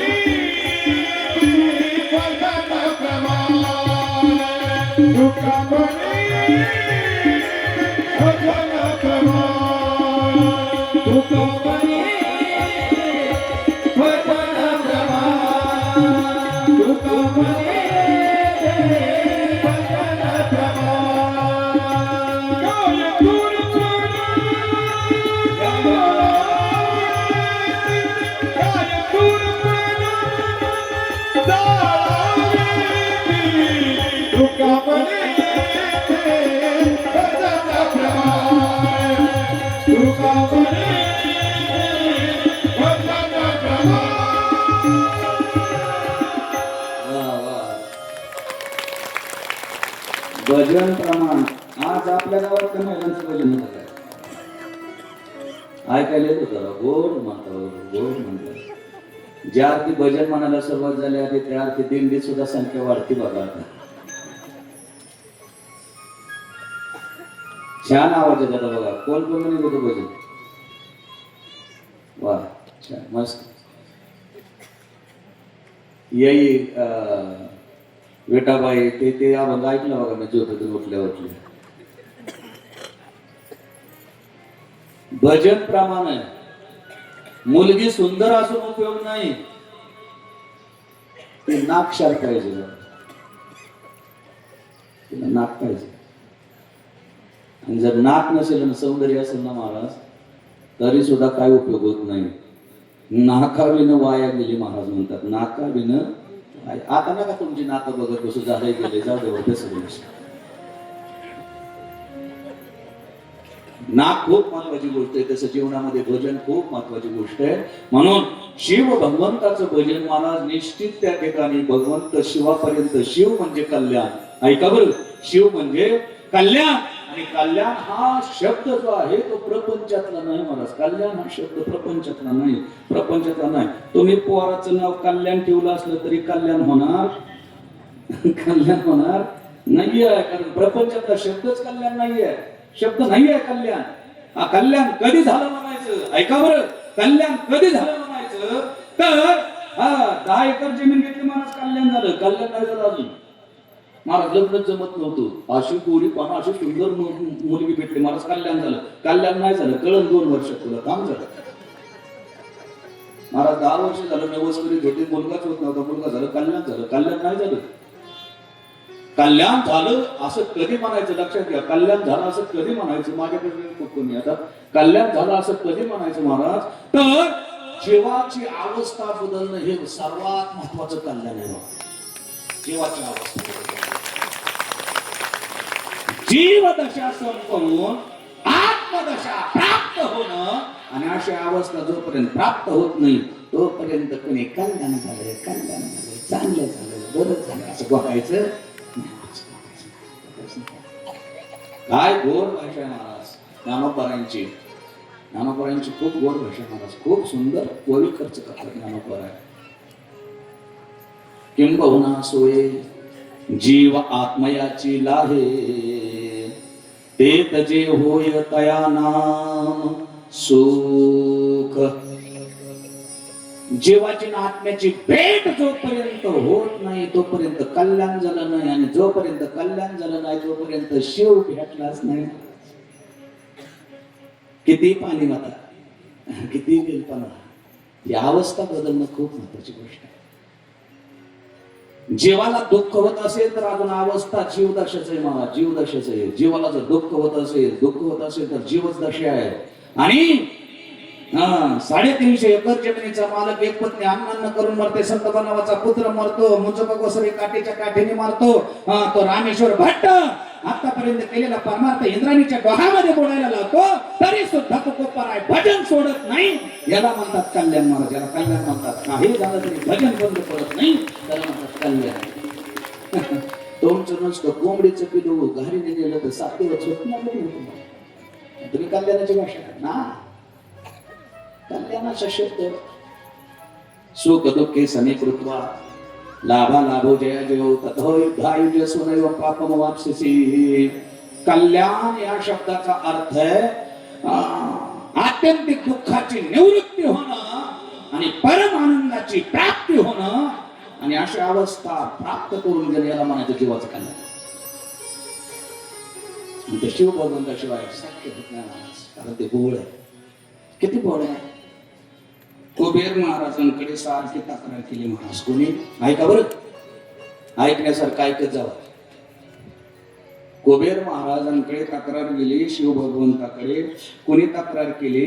सत्य आई साहेबांनी तक्रार केली महाराज की माझ्या देवाचं एवढं सामर्थ्य, माझ्या भगवंताचं एवढं सामर्थ्य, महादेवांचा देव का देव महादेव आदिनाथ गुरु सकळ सिद्धांचा एवढं मोठं माझ्या देवाचं सामर्थ्य असताना आणि आज त्या उघड्या पर्वतावर राहायचं, स्मशानभूमीत राहायचं, गाडी नाही, बंगला नाही, काही नाही. मग आम्हाला काय करा, एक सुवर्ण नगरी पाहिजे. हे ऐका बरं, किती भोळा भगवान आहे. खरंच खूप भोळा. आणि मग कुबेर महाराज धनाचा मालकच कुबेर आहे. त्यांनी काय केलं, तिन्ही समुद्रांच्या काठाच्या मध्यभागी बेटावरती एक सुवर्ण नगरी तयार केली महाराज. 7 कोटी घर सोन्याची. कोणाला दिली? भगवान महादेवांना बोलवलं. मला खरं सांगा, पतीची अपेक्षा असते घर बांधणं का पत्नीची असते? तुम्ही सांगा. संसारातली सर्वात जास्त अपेक्षा पतीला असते का पत्नीला असते? बाजारातून फिरत असताना सगळ्या वस्तू कोण कोणाला दाखवतं बरं? यात्रेला गेलं कोण कोणाला वस्तू दाखवतो बरं? ही घ्यायचं का, ही घ्यायचं का, ही घ्यायचं का, ही घ्यायचं का, ही घ्यायचं का, ही घ्यायचं का, हे कोण म्हणतात? पत्नी का पती? हा, बरं मला सांगा बरं, पाकिट कोणाकडे असतं, पर्स कोणाकडे असते, पिशव्या कोणाकडे असते? ज्या अर्थी तुम्ही हसला त्या अर्थी तुमचं पण तेच आहे. लक्षामध्ये अपेक्षा. आणि मग ते सुवर्ण नगरी महाराज महादेवांना देऊन टाकली. महादेवांच्या लक्षात आलं कशा पद्धतीने आपल्याला सुवर्ण नगरी प्राप्त झालेली आहे. पण वास्तुशांती केल्याशिवाय, ऐका बरं, घर नवीन बांधल्यानंतर त्याची वास्तुशांती केलीच पाहिजे, केली पाहिजे, केली पाहिजे, केली पाहिजे, केली पाहिजे. कारण भगवान महादेवांनी त्या ठिकाणी वरदान खर्च केलेले महाराज. कोणतं वरदान? युद्ध झालेले होते एकदा आणि भगवान महादेवांच्या घामामधून हा वास्तु पुरुष निर्माण झालेला आहे. तो ते भगवान महादेवांचेच त्या ठिकाणी सेना खाऊ लागला. भगवान महादेवांनी काय केलं, त्याच्या अंगावरती एक वजनदार माणूस बसवला, मृत्यू लोकात पाठवून दिले. म्हणलं नका, युद्ध जिंकायचं तर लांब राहिला, माझ्यापासून उत्पत्ती झाली, माझे सैन्य खातो, जा मृत्यू लोकात राहा. पण देवाला विनंती केली, मृत्यू लोकात मी राहतो, पण खायचं काय, राहायचं कुठं?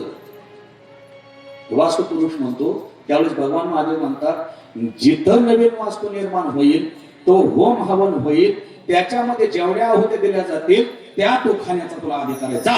तशा पद्धतीने जर त्यांनी विनंती केली आणि जर मालकाने नवं घर बांधलं आणि वास्तू शांतीच केली नाही तर कोणाला खाऊ? तो म्हणला, एक माणसाला खायला सुरुवात केली तर त्याच्या. कळतंय का मी काय सांगते? तुम्ही उगा ब्राह्मण लोकांना दोष देऊ नका. ब्राह्मणाने कधी वास्तू शांती घातली का? ब्राह्मणाने कधी श्राद्ध घातले? त्यांचा दोष देऊ नका.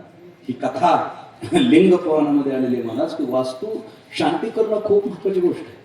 घर बांधलेलं असेल तर वास्तू शांती केलीच पाहिजे, केली पाहिजे वास्तू शांती. खर्चाकडे बघत जाऊ नका. काय तर ग्रहपूजा करतात, गणपती पूजन केलं, कलश स्थापना केली की त्याला वाटतं की मला खूप सुख लागणार आहे, त्या घरामध्ये मला सुखच लागत नाही. सोन्याची नगरी. मग काय ब्राह्मण साधारण बोलावं लागेल का महाराज? त्या काळातला 1 नंबर ब्राह्मण होता, पंडित होता. कोण? रावण महाराज. रावण महाराज की. एवढंच फक्त सिद्ध करायचं होते की रावणाच्या बाजूने कोण कोण आहे. झालं, सिद्ध झाले. जे मनात होतं का ते सिद्ध झालं. मला माहिती होतं कोण म्हणणार आहे.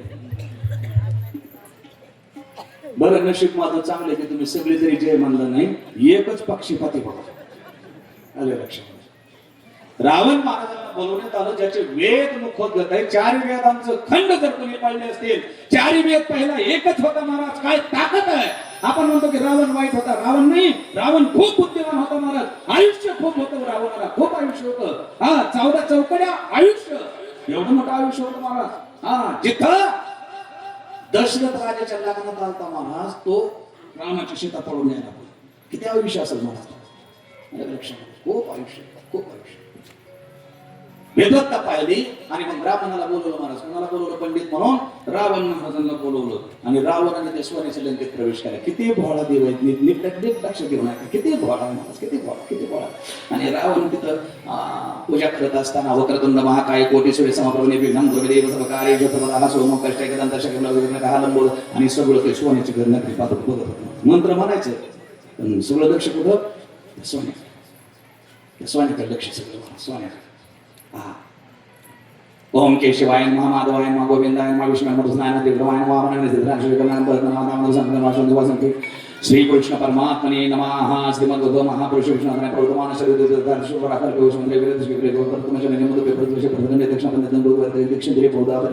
श्रीमान 1947 विमल नामा संवत्सरे मार्गशीर्ष मासे आमुषा तिथ नाना माझ्या माग मम आत्मन. अरे तुम्ही काय रावणाच्या पक्षातली? वेदोक्त फलप्राप्त मासमाकंस कुटुंबानां परिवाराणां द्वीप चतुष्प सहितानां क्षेम स्थैर्य आयु आरोग्य ऐश्वर्य योदार्थंच आणि असा संकल्प सोडणार की रावणाची डोके तिकडे गेली. अशी सुंदर पूजा केली महाराज. वास्तुशांती इतकी करून आणि शेवटी भगवान महादेव प्रसन्न होणारी देवता आहे महाराज. प्रसन्न. आणि सर्वात जास्त भगवान जर कशाने प्रसन्न होत असेल तर भाषणाने प्रसन्न होता महाराज भगवान महादेव. आणि त्याच्यामध्ये शिवरंजनी राग गायल्यानंतर खूप लवकर प्रसन्न होता महाराज शिवरंजनी. तुमच्यासाठी सांगतो मी, शिवरंजनी राग भगवान महादेवांना खूप आळवणारा राग आहे महाराज. आणि हा राग ऐका बरं, ऐका ऐका. हा, तुम्ही जे राग गाता ना महाराज, राग गाता ना तुम्ही राग गाता ना, त्यातले 360 राग रावण निर्मित आहेत महाराज. रावण निर्मित, रावणाने तयार केलेले आहेत. फक्त त्याची पद्धती वेगळी होती गाण्याची. ते असं हार्मोनियम शिंत वगैरे घेऊन नव्हतं गात महाराज. भगवान महादेवांना प्रसन्न करण्याकरता कसं करायचं माहिती तुम्हाला? स्वतःचं पोट रोज फाडायचं चाकू घेऊन, आतडी बाहेर काढायचं, एका खुटीला बांधायचं, त्याची ताण करायचं, कंबरा करायचं आणि ते विना, त्या आतड्यांची विना तयार करून त्याच्यावर शिवरंजनी, पटदीप, सारंग, गौड सारंग हे सगळे राग गायचं मला त्याच्यावर. तेव्हा ते महादेव प्रसन्न झाला. मग आपल्याला वाटतं का हे वाजून प्रसन्न होतील म्हणून? काय करावं लागेल त्यासाठी? काय करावं लागेल? हे ना ते एखादा प्रयोग करतात बरं का घरी जाऊन महादेवांना प्रसन्न करायचं. त्या रावणाची ताकद आहे महाराज. एवढं सांगतो आणि आजच्या कथेला विराम देणार मी. उद्या सांगणार. उद्याचा दिवस खूप महत्वाचा दिवस आहे, लक्षात घ्या. खूप महत्वाचा आहे, खूप महत्वाचा दिवस आहे उद्या. कारण का? या ठिकाणी पार्थिव शिवलिंगाचे पूजन या ठिकाणी आपल्याला करायचं होते. 7 दिवस कथा श्रवण केली नाही केली काही फायदा फरक पडत नाही. पण उद्या एकादश रुद्राच्या माध्यमामधून मंत्र उच्चाराने तुम्ही शिवलिंगाची पूजा तुमच्या हाताने या ठिकाणी या मंडपामध्ये करणार आहात. तुमच्यासारखं भाग्यवान दुसरं कोणी नाही महाराज. याला गैरहजर राहू नका. प्रत्यक्ष देवाची पूजा आपण उद्या करणार आहे. जास्त कथा सांगणारच नाही. शिव महापुराण सगळं डोक्यात बोज आहे माझ्याकडे काय बघत. 2 लग्न, सती झाल्यानंतर हिमालय, मियाना, परत पार्वतीची तपश्चर्या, महादेव त्यांना त्या ठिकाणी पुन्हा अनेक परीक्षा घेतात. परत विवाह करण्याचा संबंध येतो. विवाह झाला, पुन्हा तारकासुराचा वध करण्याकरता पुत्रप्राप्ती लागते. महादेव जर समाधिस्थ बसलेले असतात, मग कामदेवाला सगळे देव प्रवृत्त करतात आणि कामदेवाला पुढे पाठवतात. कामदेव तर कापत आपला कामबाण सोडतो. कामाला जाळून टाकणारे पहिला महादेव जर कोणते असेल तर ते भगवान महादेव आहेत महाराज. तिसरा नेतृत्व करून कामदेवाला जाळून टाकतात. तिसरा त्याचे सामर्थ्य आहे. हे सगळे महाराज. पुन्हा रुद्राक्ष माळ, भस्म धारणा, भस्म कुठं कुठं लावलं पाहिजे, बेलपत्र कसं व्हायला पाहिजे, बेलपत्र कधी तोडलं पाहिजे, बेलपत्र समाधीवरती कशा पद्धतीने ठेवलं पाहिजे, कोणत्या पद्धतीचं धान्य कोणत्या तिथीला वाहिल्यानंतर कोणती फलप्राप्ती होते, हे सगळं. गणपतीचे जन्मोत्सव कसा झाला, पुन्हा त्याला हत्तीचं तोंड कसं काय आलं. शिव महापुराण खूप गोड आहे, खूप गोड. तुमच्या कल्याणार्थ मी तुम्हाला सांगतोय की देवाची उपासना किती घोळ दैवत आहे. एवढी सुंदर पूजा भगवान रावणाने केली महाराज. त्या रावणाने केली, पंडित रावणाने केली. आणि रावणाने केल्यानंतर इतके भगवान भोलेनाथ एवढे प्रसन्न झाले. ते मंत्र उच्चार ऐकल्यानंतर महाराज, मंत्र उच्चारल्यानंतर एकचमे, तिसरचमे, पंचचमे, सप्तचमे, नवचमे, एकादशचमे असे मंत्राचे उच्चार म्हणून वेदाचे उच्चार राहिले महाराज त्या माणसाने. आणि काय प्रसन्न झालं भगवान म्हणले, हे पंडित मी तुझ्यावरती अत्यंतिक प्रसन्न आहे, अत्यंतिक प्रसन्न आहे, खूप प्रसन्न आहे. काय मागायचं असेल तर तुला मागून घे. हे मंत्र म्हणत होतं. लक्ष कुठं होतं? सुवर्णनगरी होतं. देवा तुम्ही खरंच प्रसन्न आहे, प्रसन्न आहे, प्रसन्न आहे. खूप तुझ्या ऐकल्या ना मी जे मंत्र उच्चार ऐकले ना त्याच्यावरती मी अत्यंतिक प्रसन्न आहे. काय मागायचं ते मागून घे. काय मागावं बघ. ज्या घराची पूजा करायला आलं महाराज ते घरच माझ्या नावावर करायला आलं महाराज. हे ऐका ना, एवढी सुवर्ण नगरी, ही 7 कोटी घर काय करा, 7, 12, 8 आणा, फक्त सही करा. तुमच्यापैकी कोणी कोणी केली असते सही अशी मागितली. एवढं घर मला द्या फक्त, एवढं घर मला द्या, एवढं घर मला द्या. कुठलाही विचार न करता पार्वती पहिली तू सही कर, नंतर मी सही करतो. याच्या वेदांच्या ऋचा ऐकून मी प्रसन्न आहे. याने आपलं घर मागितलं. महाराज 7 कोटी घर रावणाची नाही, माझ्या महादेवाचे महाराज, महादेवाचे. पण एका क्षणामध्ये ते सगळी 7 कोटी सोन्याची घर महाराज भगवान महादेवांनी कोणाला देऊन टाकली? रावण. किती भोळपणे, किती भोळ.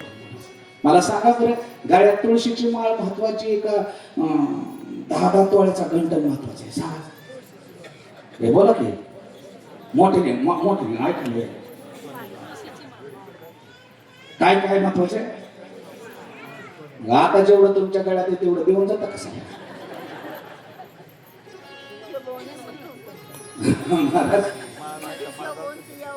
आपण कोणालाच काय देत नाही, दिलं तरी चांगलं देत नाही. ऐकलं चांगलं देत नाही. मी प्रत्येक ठिकाणी कथेला जातो, लग्न विवाह समारंभ होतो आणि त्याच्यामध्ये आहेर गोळा होतो. मला आहेर गोळा होतो. आहेर जवळजवळ 10,000, 4,000, 5,000 जसं गाव असं, जशी संख्या असेल तसं गोळा होते. मला रात्री मी ती मोजायला घेतो. असा एखादा महात्मा मोजायला ठेवतो बरं का. 4,000 जर आहेर गोळा झालेला असेल 4,000, तर त्याच्यातला कमीत कमी 1,500 हा फाटक्यान तुटक्यान नोटाशिवाय येतच नाही. चिटकेलेली एक तर 2-3 नोटा तर माझ्याकडे अशा आल्या बघा. कुठं चला ना, कुठं चला ना, कुठं चला ना, कुठं चला ना. मला बिस्लरी आणायला गेले ते फेकत येतो माझ्या अंगावर. देशात पेट्रोल मध्ये आतमध्ये घातलेलं ते चालून चालून काढते. असली असते काय तर म्हणतात कसली अशी चलत नाही अशी. त्या बाईने काय केलं माहिती? एका बाजूने 20चा चिटकला, एका बाजूने 10चा चिटकला. त्याच्यातून तिला पुण्य पाहिजे. आपण देतो देतो, देत नाही असं नाही, पण जे कुठंच चालणार नाही ते महाराजाच्या चरणावर महाराज. त्याच्यातून आपली अपेक्षा असते. काय असते अपेक्षा? हे ऐका ना, काय अपेक्षा असते आपली? की माझ्या या नोटेच्या पुण्यातून माझ्या नातवाचं, माझ्या लेकाचं सगळे भरभराट व्हावी, पुत्र व्हावा, त्यांचा विवाह व्हावा, माझ्या धंद्याला भाव यावा, माझं सगळं जरदार सुखी राहावं. फाटके नोट महाराज मोजायला परवडत नाही अशा नोटा दिल्या बघा. आलं लक्षामध्ये? म्हणून एक गोष्ट लक्षात घ्या, भगवंताकडे जात असताना, साधूकडे जात असताना, गुरुकडे जात असताना जे आपल्याला आवडतं त्याच्यापेक्षा 1000 पटीने चांगली वस्तू त्यांना द्या. तुमच्या जीवनात कधीच काय कमी पडणार नाही. शेवटचं वाक्य किंवा महाराज भागवतामध्ये या महापुराणात देत असताना चांगलं द्या. पत्रम पुष्पम फलम द्वे भक्त्या प्रयच्छते तदं भक्तपूर्वकमश्नामी प्रयतात्मनाः. खूप गोड कथा महापुराण या ठिकाणी संपन्न होत आहे. तर भगवान महादेवांचा स्वभाव खूप गोड आहे महाराज.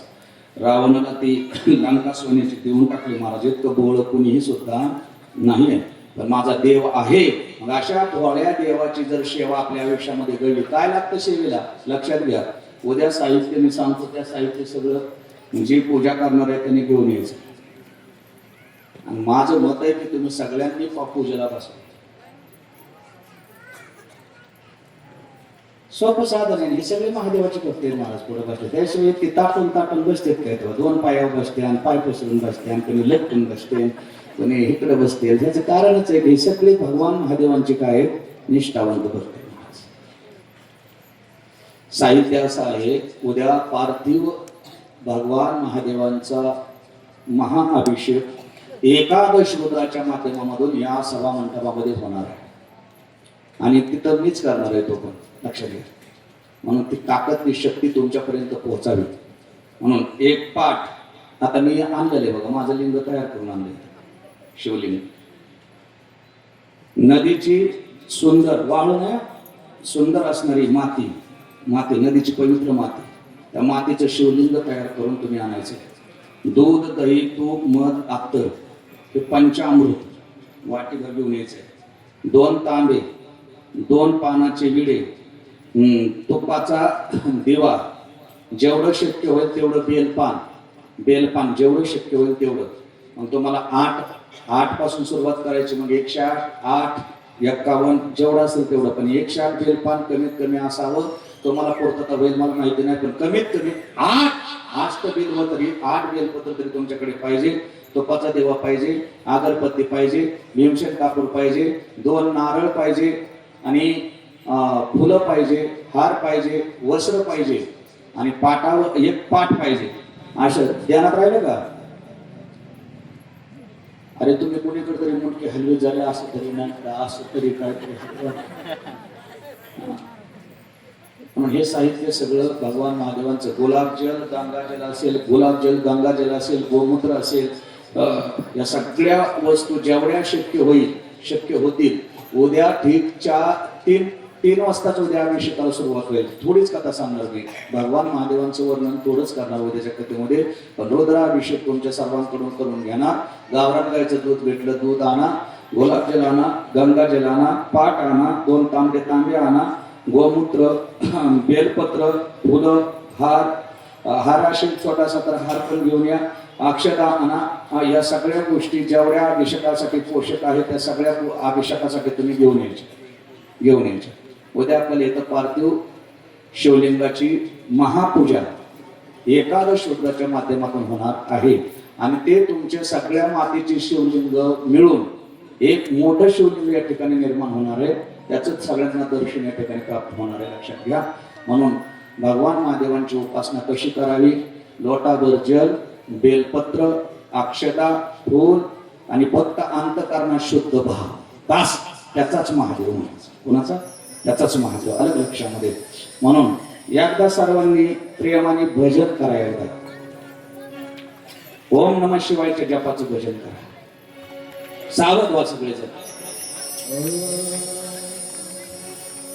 ओम नमः शिवाय. हरि ओम नमः शिवाय. ओम नमः शिवाय. हरि ओम नमः शिवाय. टाळी वाजवून चला, बोलत चला.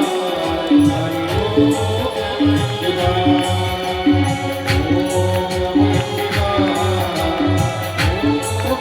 शिवाय.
शिव भोळा चक्रवर्ती त्याचे पाय माझे चक्की.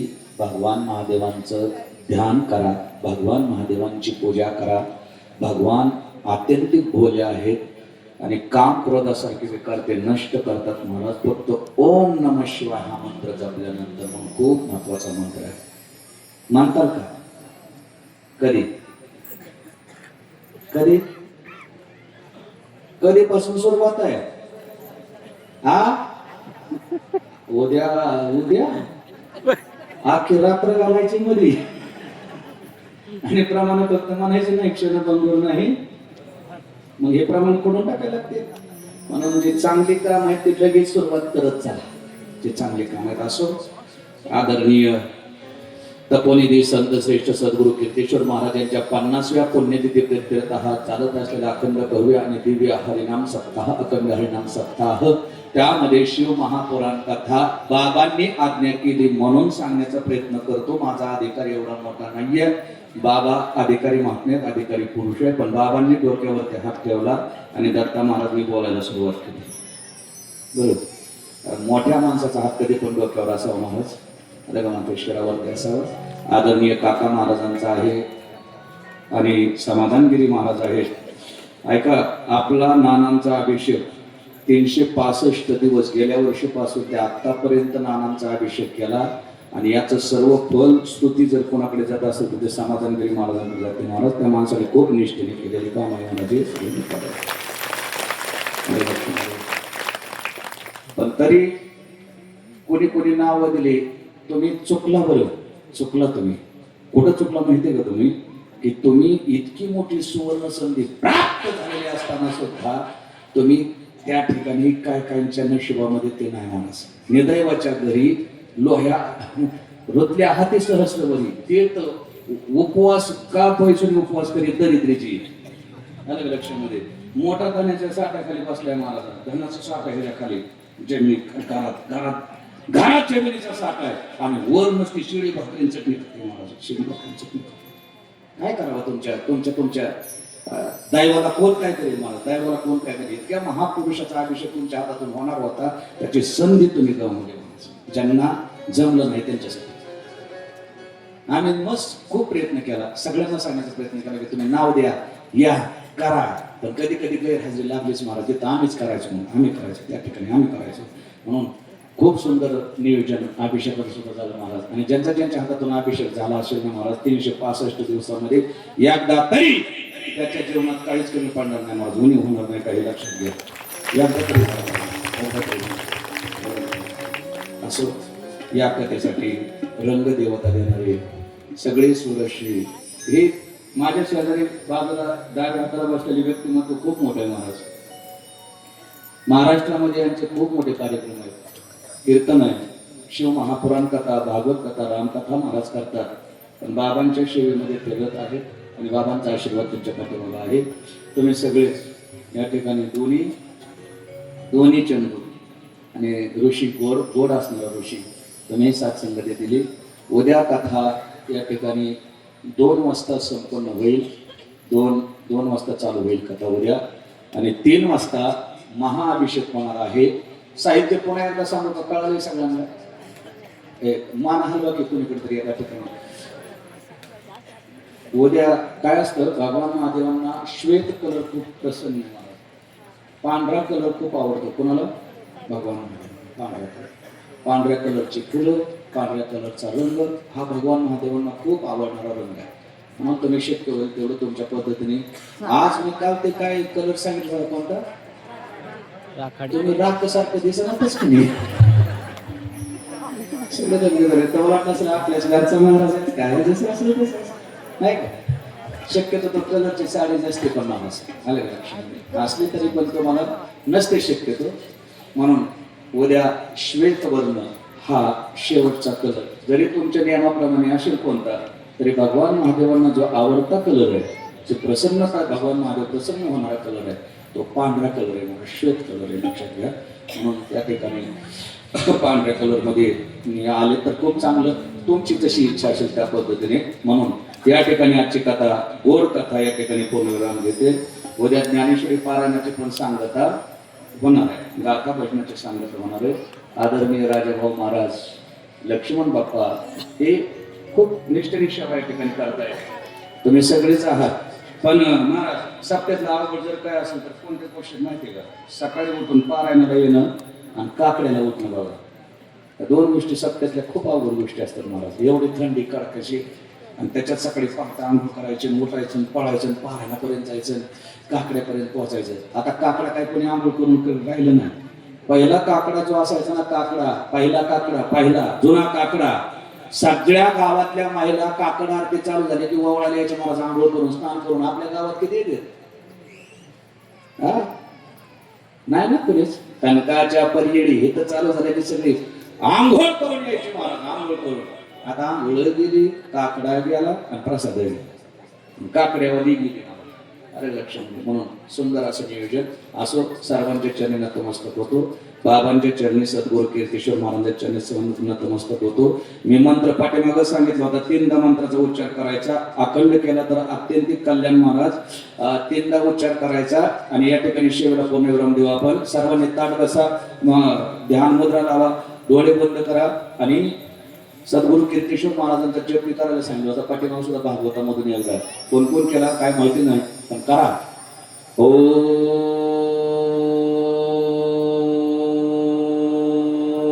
कीर्तेश्वराय नमः.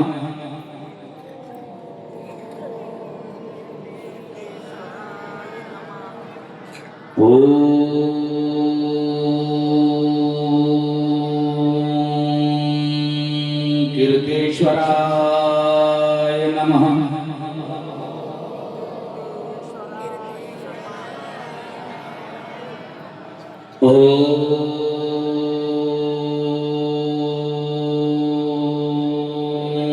कीर्तेश्वराय नमः.